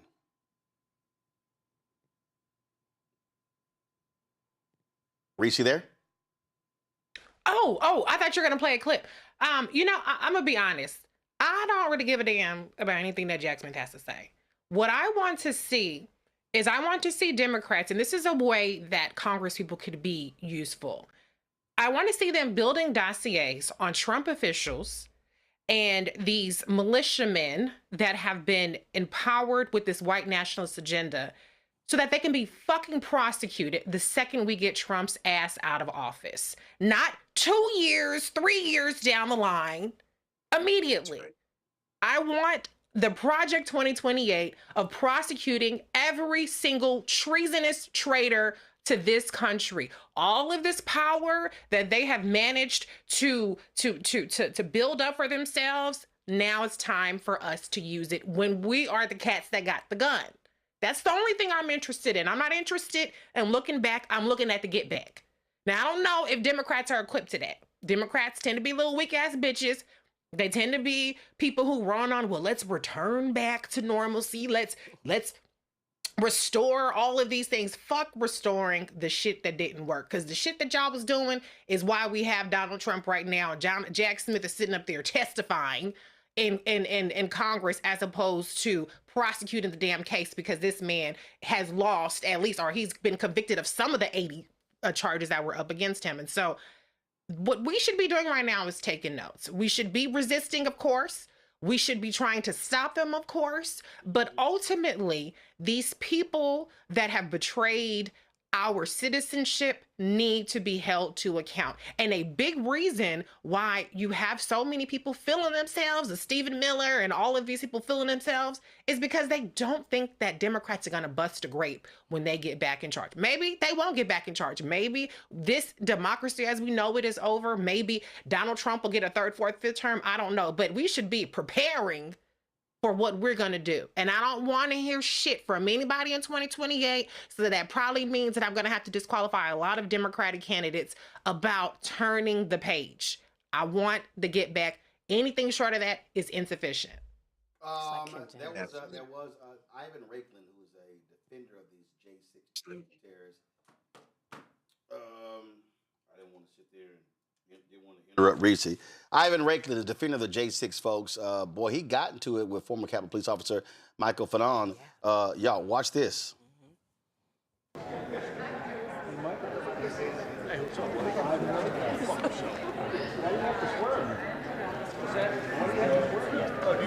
Pretend like we're not cool. Well, why do you have to lose your cool like that? I've been always professional. I'm not losing my cool. Every single time I communicate with you, I am always professional with you. Well, I'm not. It requires other people to contain your Tourette's syndrome. Okay? I'm not going to get it. Oh, have you're a traitor to this fucking country. Why are you so spasmodic? My spasmodic? Absolutely. Look behind you. Why should I? I'm communicating with them. Right? Look at your face. Let's have a seat, man. Let's have a seat, man. Trust me, I'm using a lot of how many people are constrained here? Look at me. Total control over my mind, body. Hey, the committee will be in order. Mr. Chairman, will you? I mean, they got into it, Randy. You see there, Harry Dunn trying to pull him back. But again, if you're phenomenal and Dunn, I get it, because these assholes tried to kill you that day. Yes, they tried to kill you. They tried to kill democracy. They did kill and injure many of his colleagues. I mean, he should be angry. I thought it was such a visual. And he was a Trump supporter. Oh, right, I know. Phenomenal. He was a Trump supporter. I know. But I think it is a visual representation of what's happening in this world right now. Because this really is a white person civil war, right? I mean, we're all suffering and we're all trying, but they really are. It's going to be white people fighting against white people right now, like what we're oftentimes seeing. So I thought it was because some white people are realizing that they were not a part of the whole white supremacist plan in the first place. Trump and his people in Davos are not thinking about these degular, the average white person. They're not thinking about the police officers, the plumbers, the factory workers. They're not thinking about those fools keep voting for him like they don't give a damn about y'all. They keep voting for him because they really buy into the whole white supremacist ideology. But they also and they're not a part think, of it. yeah, he's going to help us. No, he's not. He's not going to. He don't give a shit about you. So as the farmers are finding out. Pull the audio up. As they were walking him out, you hear Democrats. That's Democrats clapping. That ain't Republicans clapping, because Greg, the Republicans, those punks won't even put the plaque. Congress passed a law to honor these same cops. Mike Johnson won't even put the plaque up. Now the Senate voted and they passed it to put the plaque up on their side, and now you've got some House members. Tara Sewell is one of them, where they are putting up replicas of the plaque outside of their offices. That goes to show you how deranged, how utterly deranged these Republicans are. They will kiss Trump's ass so much, they won't even put a plaque up honoring Capitol Hill cops who saved their scared asses on January 6th because, it's going to hurt the feelings of our dear leader. No, that's true. I think, and then some of those people who attacked them are now the punk bitches hiding behind black cloth, putting their hands on 5-year-olds like the real pieces of men they are. But it's interesting how we come full circle from the conversation you had earlier with Ambassador Rice. I agree with you, Reese. This might be the only way that the United States of America can blow on the dying embers of its empire is to put these people on trial. Because again, Carney gave a speech, we're multicultural, we're inviting, we did a whole lot of crimes, we know the international system's a joke, and now we got to create something different and be more honest. The world is listening. China, the Chinese, no, you better listen to Xi Jinping. Talking about we open for business. At Davos, his vice president said, listen, we are not only the factory of the world, we want to be the market of the world. Why don't you bring stuff to us? We want to buy it. Meanwhile, Bozo and his clowns is like, F y'all, we arresting everybody. Reese, you're absolutely right. If a Democrat or anyone else running for office doesn't run on, when we get back in, we're going to put every last one of them in jail. Bondi, we putting in jail. Noam going under the jail. Miller's going in cuffs. We getting Steve Bannon and Donald Trump and John Roberts. Guess what, baby? We're going to expand the court. We're going to match now the number of districts there are in the United States of America, courts of appeal. That's going to be the number for the Supreme Court. If you don't like it, go to hell. And that's what I'm running on. Now, the world would look at that and say, okay, we still don't trust y'all. But you know what? You have at least now shown us as a measure of good faith that you want the United States to come back into the center. Now, that's not going to happen. But if it did happen, they might get a little closer, because right now, we can quote AC/DC, that rock band, you're on a highway to hell because you have shown the world that you don't give a damn. So, I mean, I think that might be their only play, Reese. What you said, that might be the only play left for the United States of America as the empire crumbles. Well, I got to play this here before we go to Randy in her card game. Reese's got one as well, so we want y'all to support both. I got to play this because I saw this the other day. That joke of a HUD secretary. If y'all thought Ben Carson was an idiot running HUD, Scott Turner makes him truly look like a brilliant housing scholar. And he was on Capitol Hill testifying, and Congresswoman Ayanna Pressley, let's just say she lit that ass up. Mr. Secretary, it is unfortunate, unacceptable, and deeply disappointing that it took over a year for you to come before this committee, but you're here now. I don't have a lot of time, and I have a lot of ground to cover, so let's get to it, and please try to answer as succinctly as possible. Since Donald Trump came into office, how many people at HUD, Mr. Secretary, have been fired, laid off, or otherwise left the agency? Just the total number, please. Ma'am, about 2,400 people took the DRP. I'm sorry. The total number at HUD who have been fired, laid off, or otherwise left the agency. Yes, ma'am. 2,400 people voluntarily took the DRP. That's complete. Okay, you're not answering the question. I'm going to reclaim my time, so I will just tell you. Okay. The point is, when you take a hatchet to the infrastructure of our federal government, it is a tremendous disservice, not only to those dedicated, hardworking employees, those patriots who could have gone anywhere with their talents, but they love their country and they wanted to be in service to their country. It is incredibly disruptive to their livelihoods and their lives. It is not efficient, because it is a disservice to the people and the communities that they serve. People like in my district, the Massachusetts 7th, Claire Bergstresser, who was fired from the HUD Region 1 office, which devastated her. But it means that the good work that she was doing is going undone.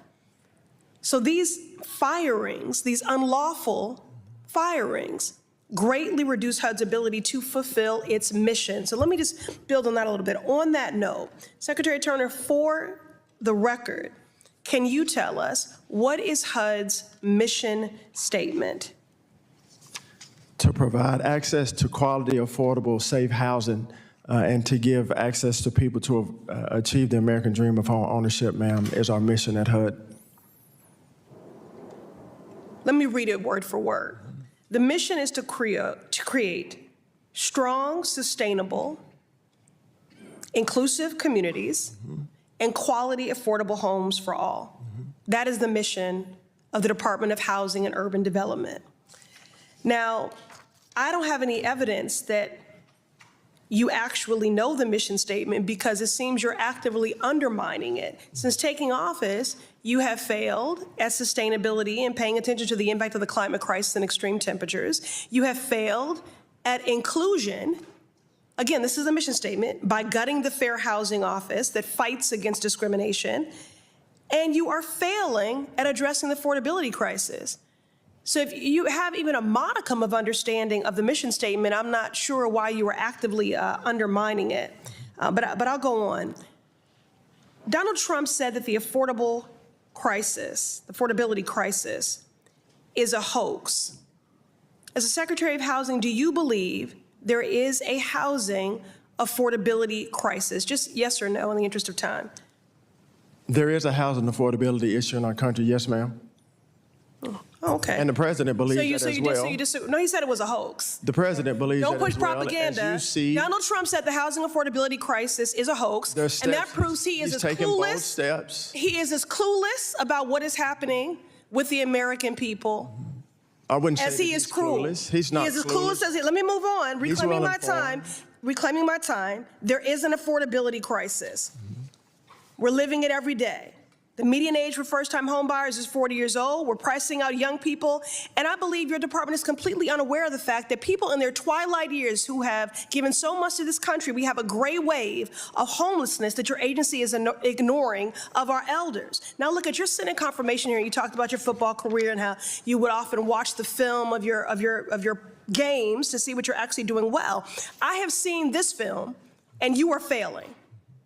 I feel bad for you. The Republicans put you in this role. I'm not sure which film you're watching. Excuse me, you're interrupting. Sorry. I'm watching the film in real time, what's happening as you gut HUD and undermine and fail to meet We its haven't mission. gutted HUD. I didn't ask you a question. I'm offering a statement of fact, in my opinion. You've been put in a position with no qualifications, no experience, and no training, and they are using you. They are using you as the poster child of their anti-DEI crusade, and you are letting them, and it is shameful, and it is painful for me to watch. The Department of Housing and Urban Development is too important to be mismanaged under your leadership or lack thereof. Gentlewoman's time has expired. Mr. Chairman, for the record, no one's using me. I wanted to be here. Well, it took your ass a year to get there, Reese. And the bottom line this year, how you gonna say Donald Trump believes in the housing affordability when she's quoting him when he said it's a hoax? His lying ass. But keep in mind, this is the same fool with Trump who pulled back.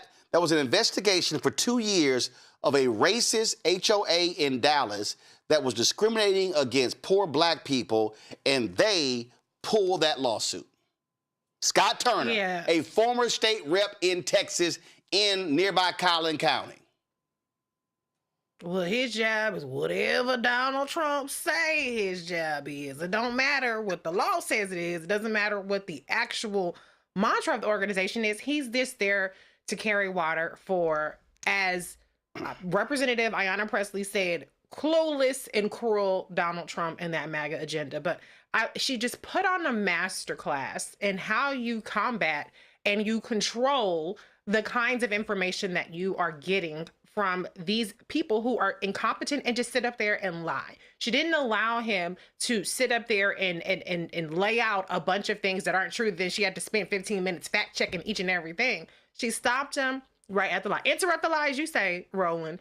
And so I'm glad to see her getting the praise that she needs, or that she deserves rather. And I'm glad to see that she is pushing back on these lies. And the last thing I will say is I think it's very interesting that some of the solutions that Donald Trump's people are talking about, it sounded a whole like Kamala Harris's platform. Because I remember my receipt with receipts researching what she planned to do around housing. And a lot of those ideas are in here, particularly as it relates to limiting investors buying it up. Now, Scott Bessen's stupid ass sat up there and said that a small investor is your grandma and your grandpa who own 10 homes. That's what he said. He don't want to shut those small investors out.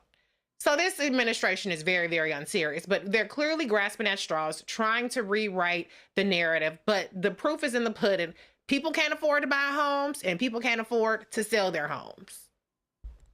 It's just is laughable. And this is another black flunky, Greg, of Donald Trump, grossly unqualified. And I don't know what, I could have played some other clips from the show. I really don't know. I just play NFL and they love me. Brother, every time I see one of them Negroes, him, Wesley Hunt, Byron Donalds, I think about what our sister Lauren Victoria Burke named first Byron Donalds, and by extension, the rest of them, consensual manservants. I respect Representative Pressley for any number of reasons. Of course, her parents were housing activists. She herself going and moving in that tradition from the time she was young to this very moment. But what she said at the end really kind of shifted my energy toward that circus clown. I would normally have very little place in my mind or my heart for a brother like that. But when she said they're using you, and she said, you know, I mean, you're an embarrassment. And then she said, I feel for you, and more or less. And his response, they're not using me. I want to be here. I almost teared up because we were never slaves. We were human trafficked. We were trafficked. We're human beings, you know, and so we were trafficked. But there are some of us who have been so thoroughly damaged and wounded and traumatized over generations that we actually love our masters. That man is a slave. He has abandoned his humanity for whatever reasons. And when the final receipts are tallied and the sun is down and we finally right ourselves, Scott Turner's name is going to be added to the roll of those who were casualties of this war. And for that, I feel sorry for him and his whole damn bloodline. I'm glad Ayanna Pressley framed it the way she did. Randy. Yeah, I really love when she said, you're being used. And then he said, yeah, I want to be here.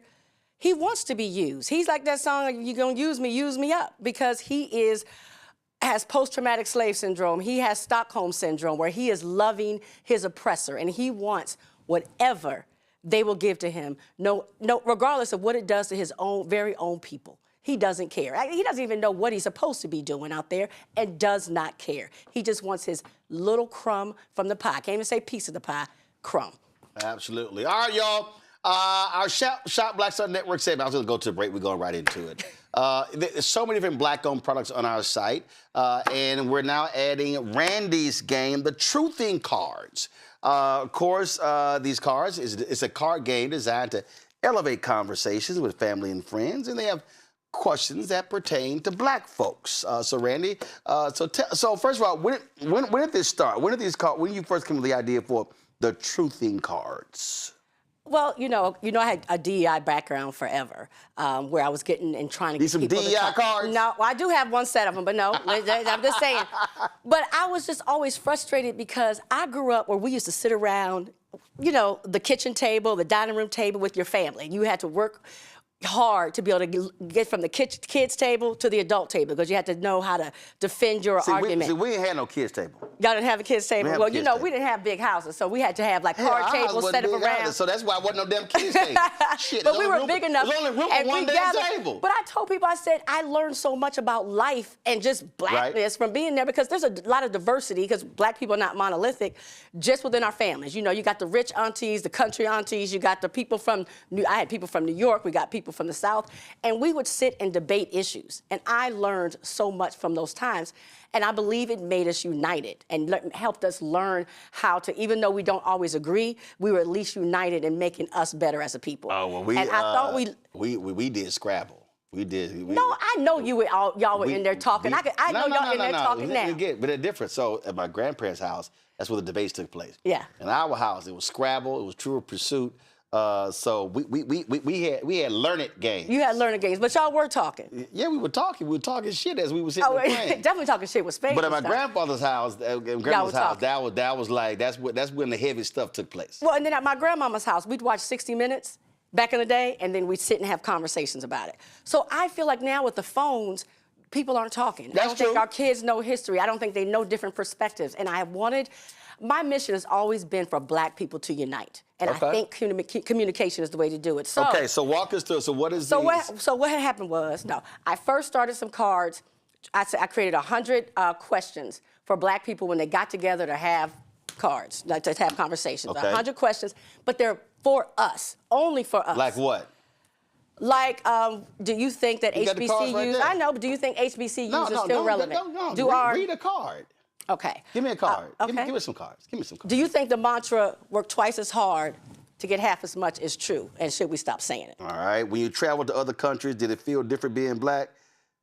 They ain't got a passport. They ain't going nowhere. If you haven't traveled to other countries, has your Blackness affected you differently in different parts of America or your town? Do Black people unconsciously associate Blackness with struggle?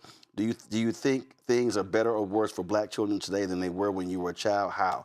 All right, so these are heavy-duty questions. No, I got some light ones, like who was that real king of soul? Who was the real queen of soul? You know, Would you recommend attending a HBCU or PWI? Why?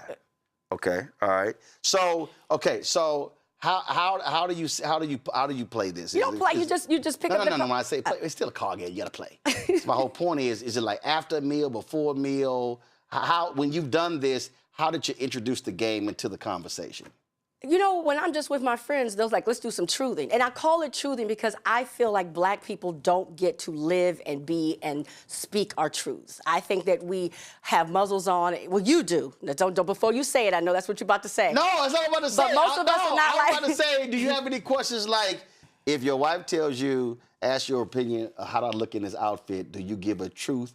Do you give a truthful answer? or do you give a safe answer? The reason why my ass gonna give a true answer, so I'm just. we know you are. We know you always speak your truth. No, take that off. You're good at truthing. Yeah, go ahead. You're good at truthing. But I don't think black people, as we live throughout the day, our stress levels are high because we can't speak our truths. So I think it's great to have black spaces where we get to be with one another, share our truths, and have real conversations. Do you feel as if white women are more sexually free? I end up being one, so I don't know. Are they more prepared? Are they more prepared to be romantic partners? Or, yo, that's gonna stir one up, especially if you got a white woman sitting at the table.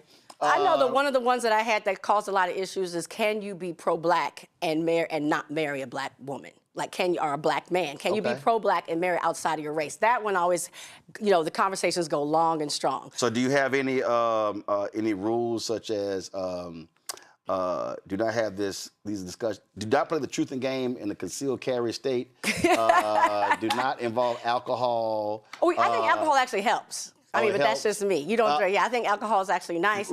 We do have about respecting one another and listening to one another. There are some rules of engagement. Reese, have you played the truthing game before?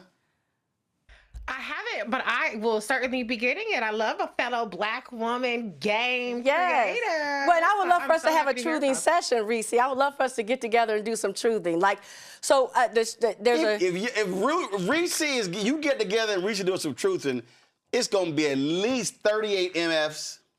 That's why I love it. That's what it's about. Listen, my friends and I do it all the time. Reese gonna be cussing every. Reese gonna cuss on every question.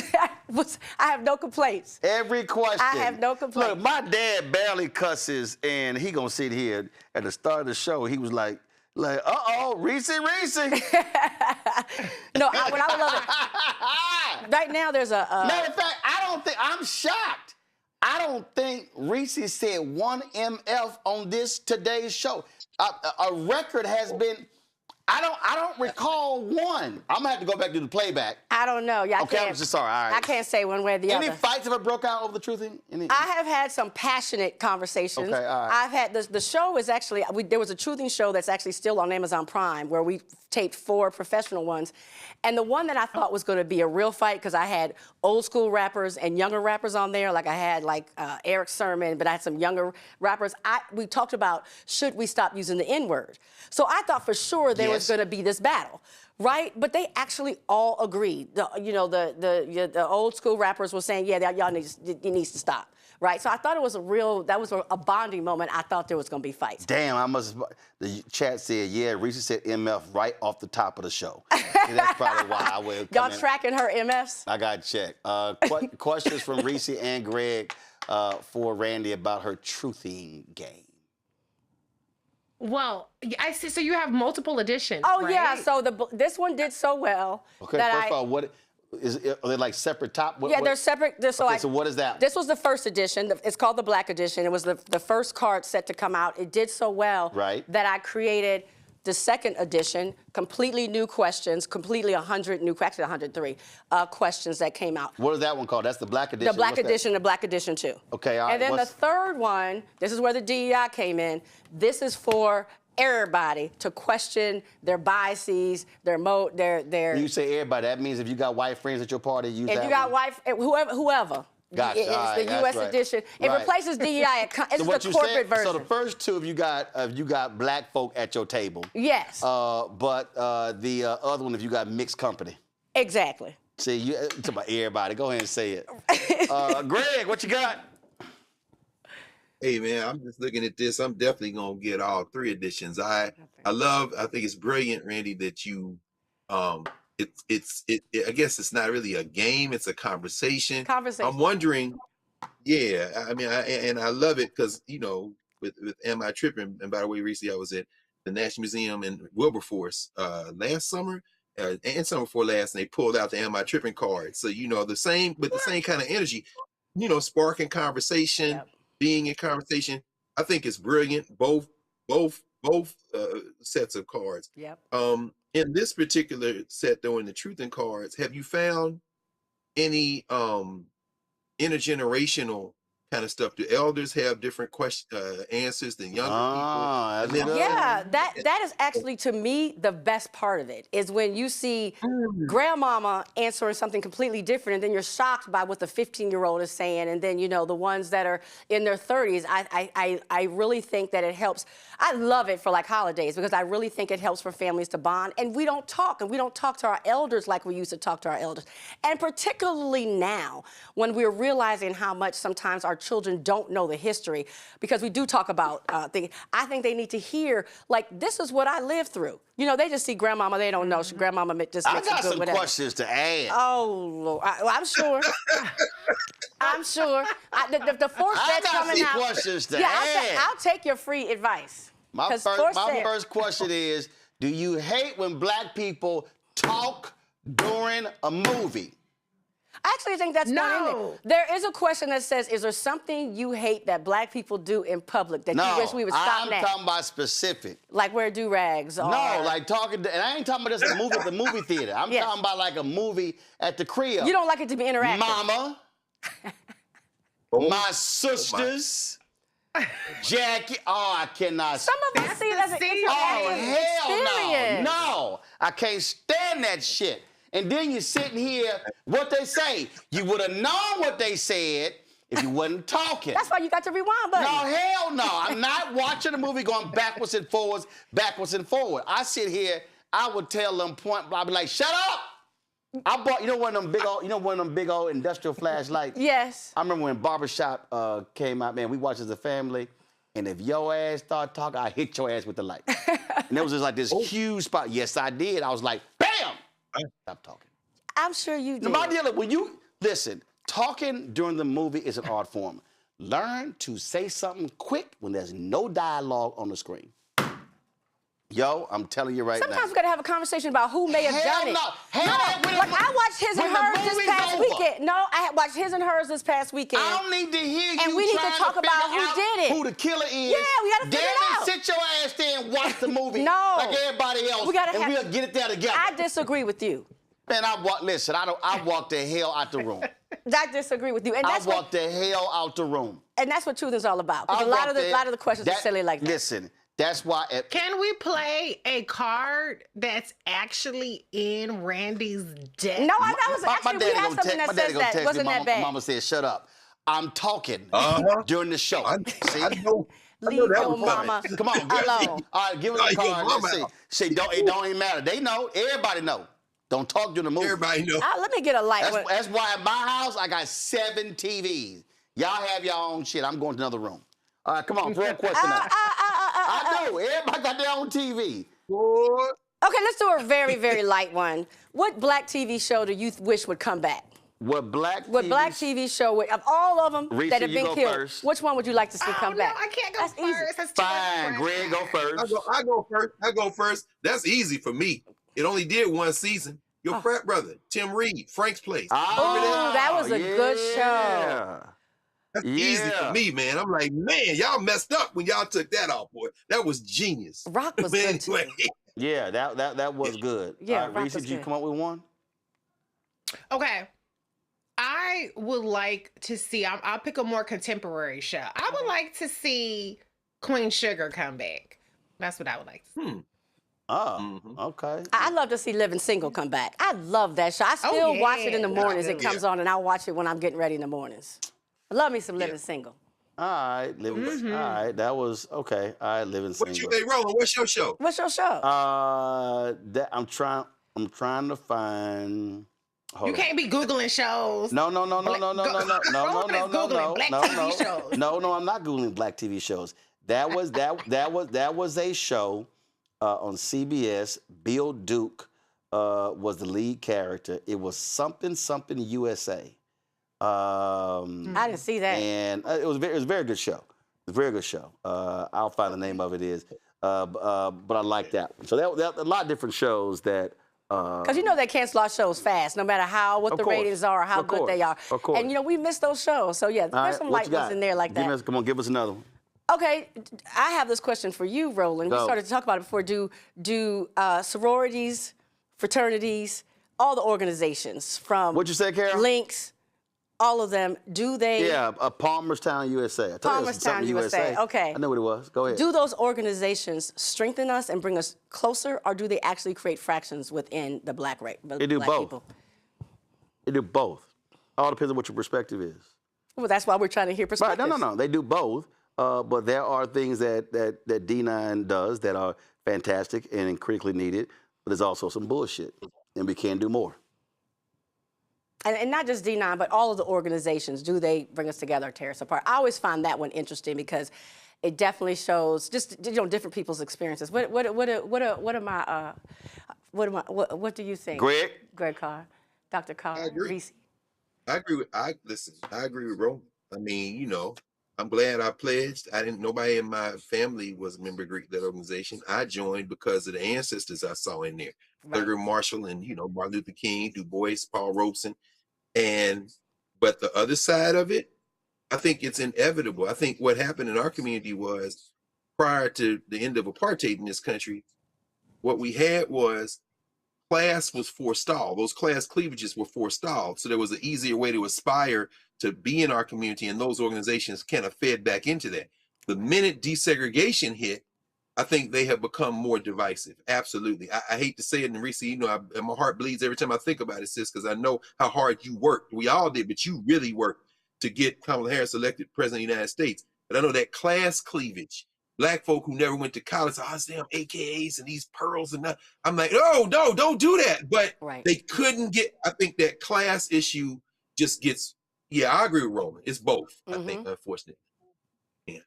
Yeah.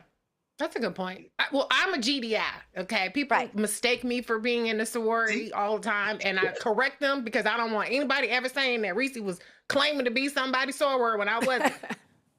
I personally really, really appreciate that we have the D9 links and all of the other organizations. I do think, though, that sometimes people in those organizations have blind spots when it comes to the experiences of people who are not in those organizations.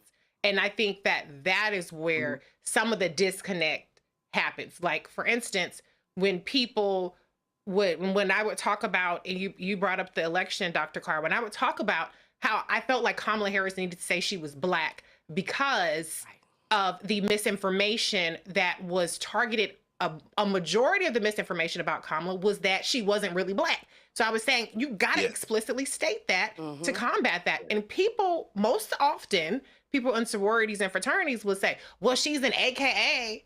And I tried to explain to people that doesn't mean anything to a lot of Black people because they have no exposure, no experience with that. And so I absolutely think that these organizations are amazing. I think they're critical. And I don't think that they are innately divisive. But I do think that there is some degree of a class divide there. And I do think that sometimes that sends you on a chart and on a path where you might be a little bit more removed from the GDI experience. All right. Yeah, good conversation. So we did some truth. So there you go. So that's it. So yes, that's it. It's called the Truth in Game. You can get the cards by going to shopblackstarnetwork.com. Shopblackstarnetwork.com. You can get the different games, Black version 1, Black version 2, and then you can get the vanilla version. You got that one. You got that one right there. The mocha version. That's right. The black coffee with cream version. So you can actually get that. Go to please. That is that's the mulatto version of the game. All right. Y'all go to shopblackstarnetwork.com. Y'all can support all those Black-owned products you see on shopblackstarnetwork.com. When you support them, you support this show as well, so it's important. Y'all, that's it. Listen, tomorrow we're going to talk about this big snowstorm hitting huge parts of the country. So look forward to that. Some other stuff that I was going to get to, I couldn't get to because, man, we had so much to talk about. We have run out of time. Hell, we went 30 minutes over. And I appreciate the panel staying with me. So let me thank Randy for being with us. Let me thank Reese for being with us. Reese, 1MF on today's show, Colbert. Shocking. And just want, like, my God, somebody said, is Reese sick? And all of the chat, they said, man, Greg been on one all show. Oh, They like, damn. They like, no. Damn. It's over.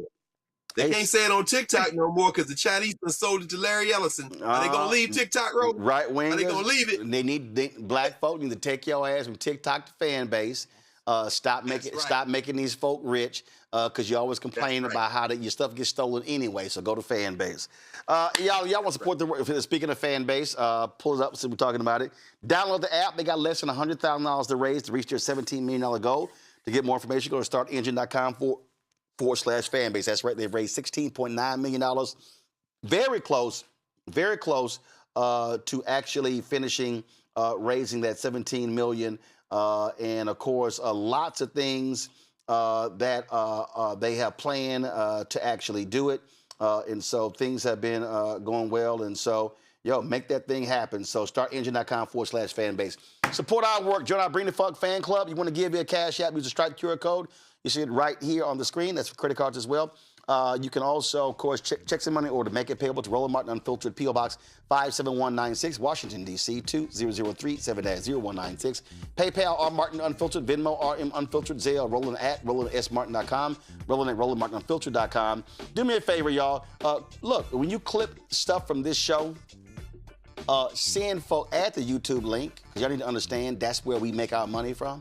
But also pass the word. Share with folks when you see this show, clips on this show. Because, it's amazing to me. A lot of black folks, they post stuff. Abby Phillips Show, they post stuff from MSNBC. They post all kind of stuff. And I'm like, we covered that too. And we talked about it from our perspective. So that's always critically important. Download the app. Of course, Apple phone, Android phone, Apple TV, Android TV, Roku, Amazon Fire TV, Samsung Smart TV. And don't forget, get our Roland Martin Unfiltered swag. You can get our hats, T-shirts, all of our merchandise right here at shopblackstarnetwork.com. That's it.